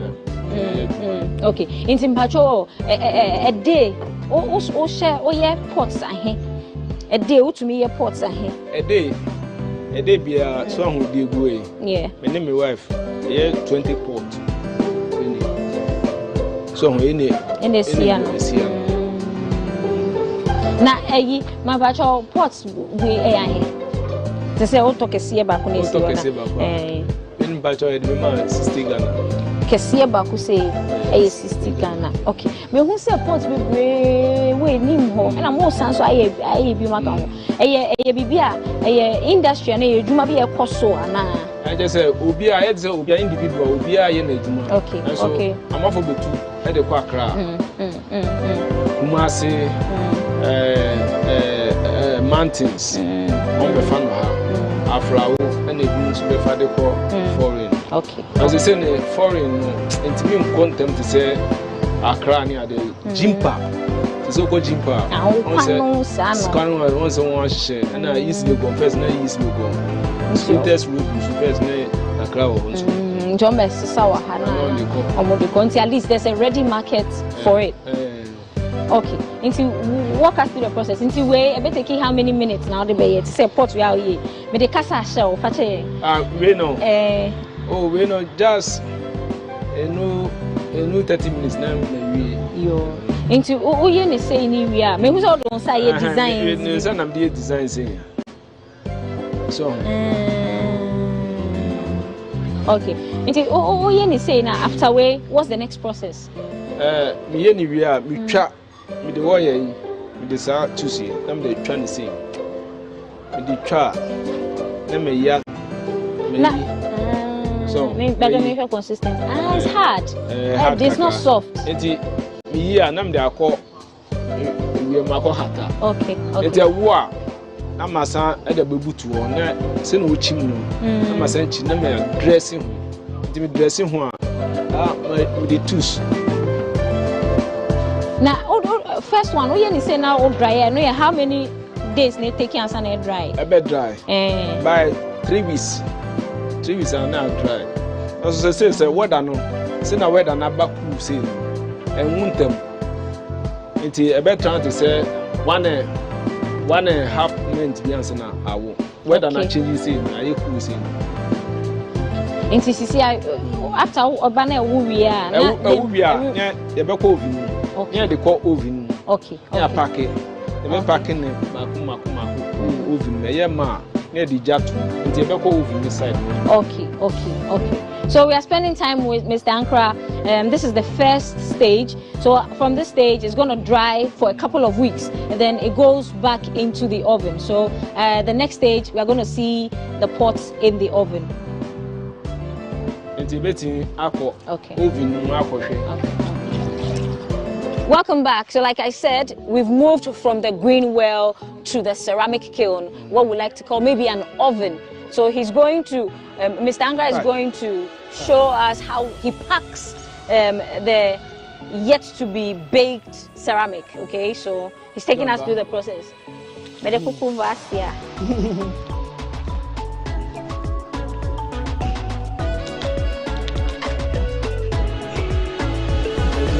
I come? I told you to me about. I'm Mumla. It's your bone. It's your bone. It's in the packing.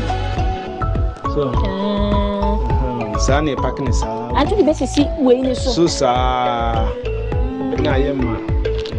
Okay, but when I have an Janet, more a Janet, but a Janet, son anymore. It's a bacon. Packing we are near a corner. Ideally, how many pots na it me call inside? It me call and then get one na Messia. It me call to say 350. 350 in here. Get one casino and to she up to top. Get one casino at this in Messina. Okay. In Paki Cassian Kwan, to make use of the space. And see how long can I share a kill me more? You're packing it now. Before this, I said never so jacket see no near. And you'll be so the 3 days. You move cool. I said, but you may bow. And she inside, the she inside. If I say a packy say, a bear inside how many days?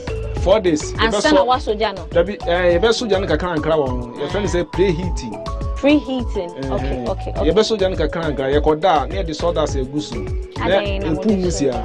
Bibia wo sana nsuo bi wo. Science for me tell say bibia wo a nsuo wo. Okay. It is no one, your son is a crank and it's only free. Okay.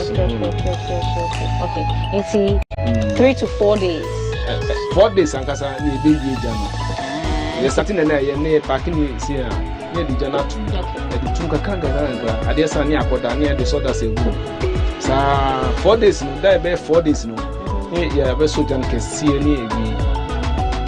And it's maybe to say 3 or 4. Most on a machine. Okay. And so, how long does it take to cool? I know, sir. This is the 3 days. So that's because whether not moya, whether not moya, 4 days. Give and take ideally 9 days, 9 to 10 days. Now, okay. So another kiln, I beg your pardon, has gone through the process, and so it's cooling down, and they are taking some of the pots out. So our next point would be that side.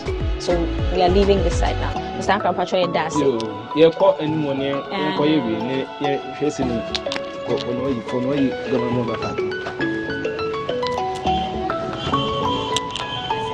Pacho, young queen was in a set fire. Okay. A set jam.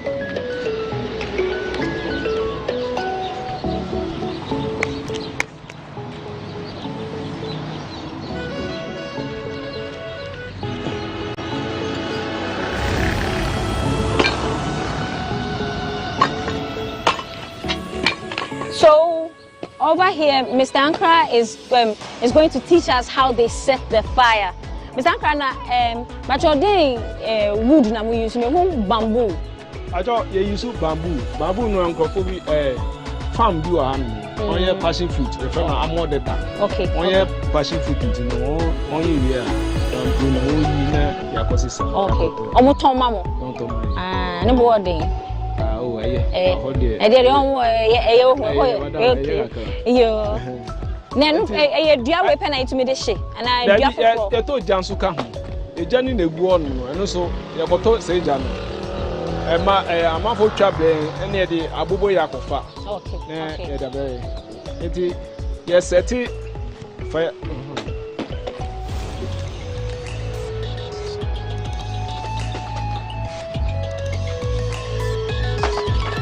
Mr. Ankara, when a special way I set it. A special way I say a diano. Oh, there be waiting ashes and so.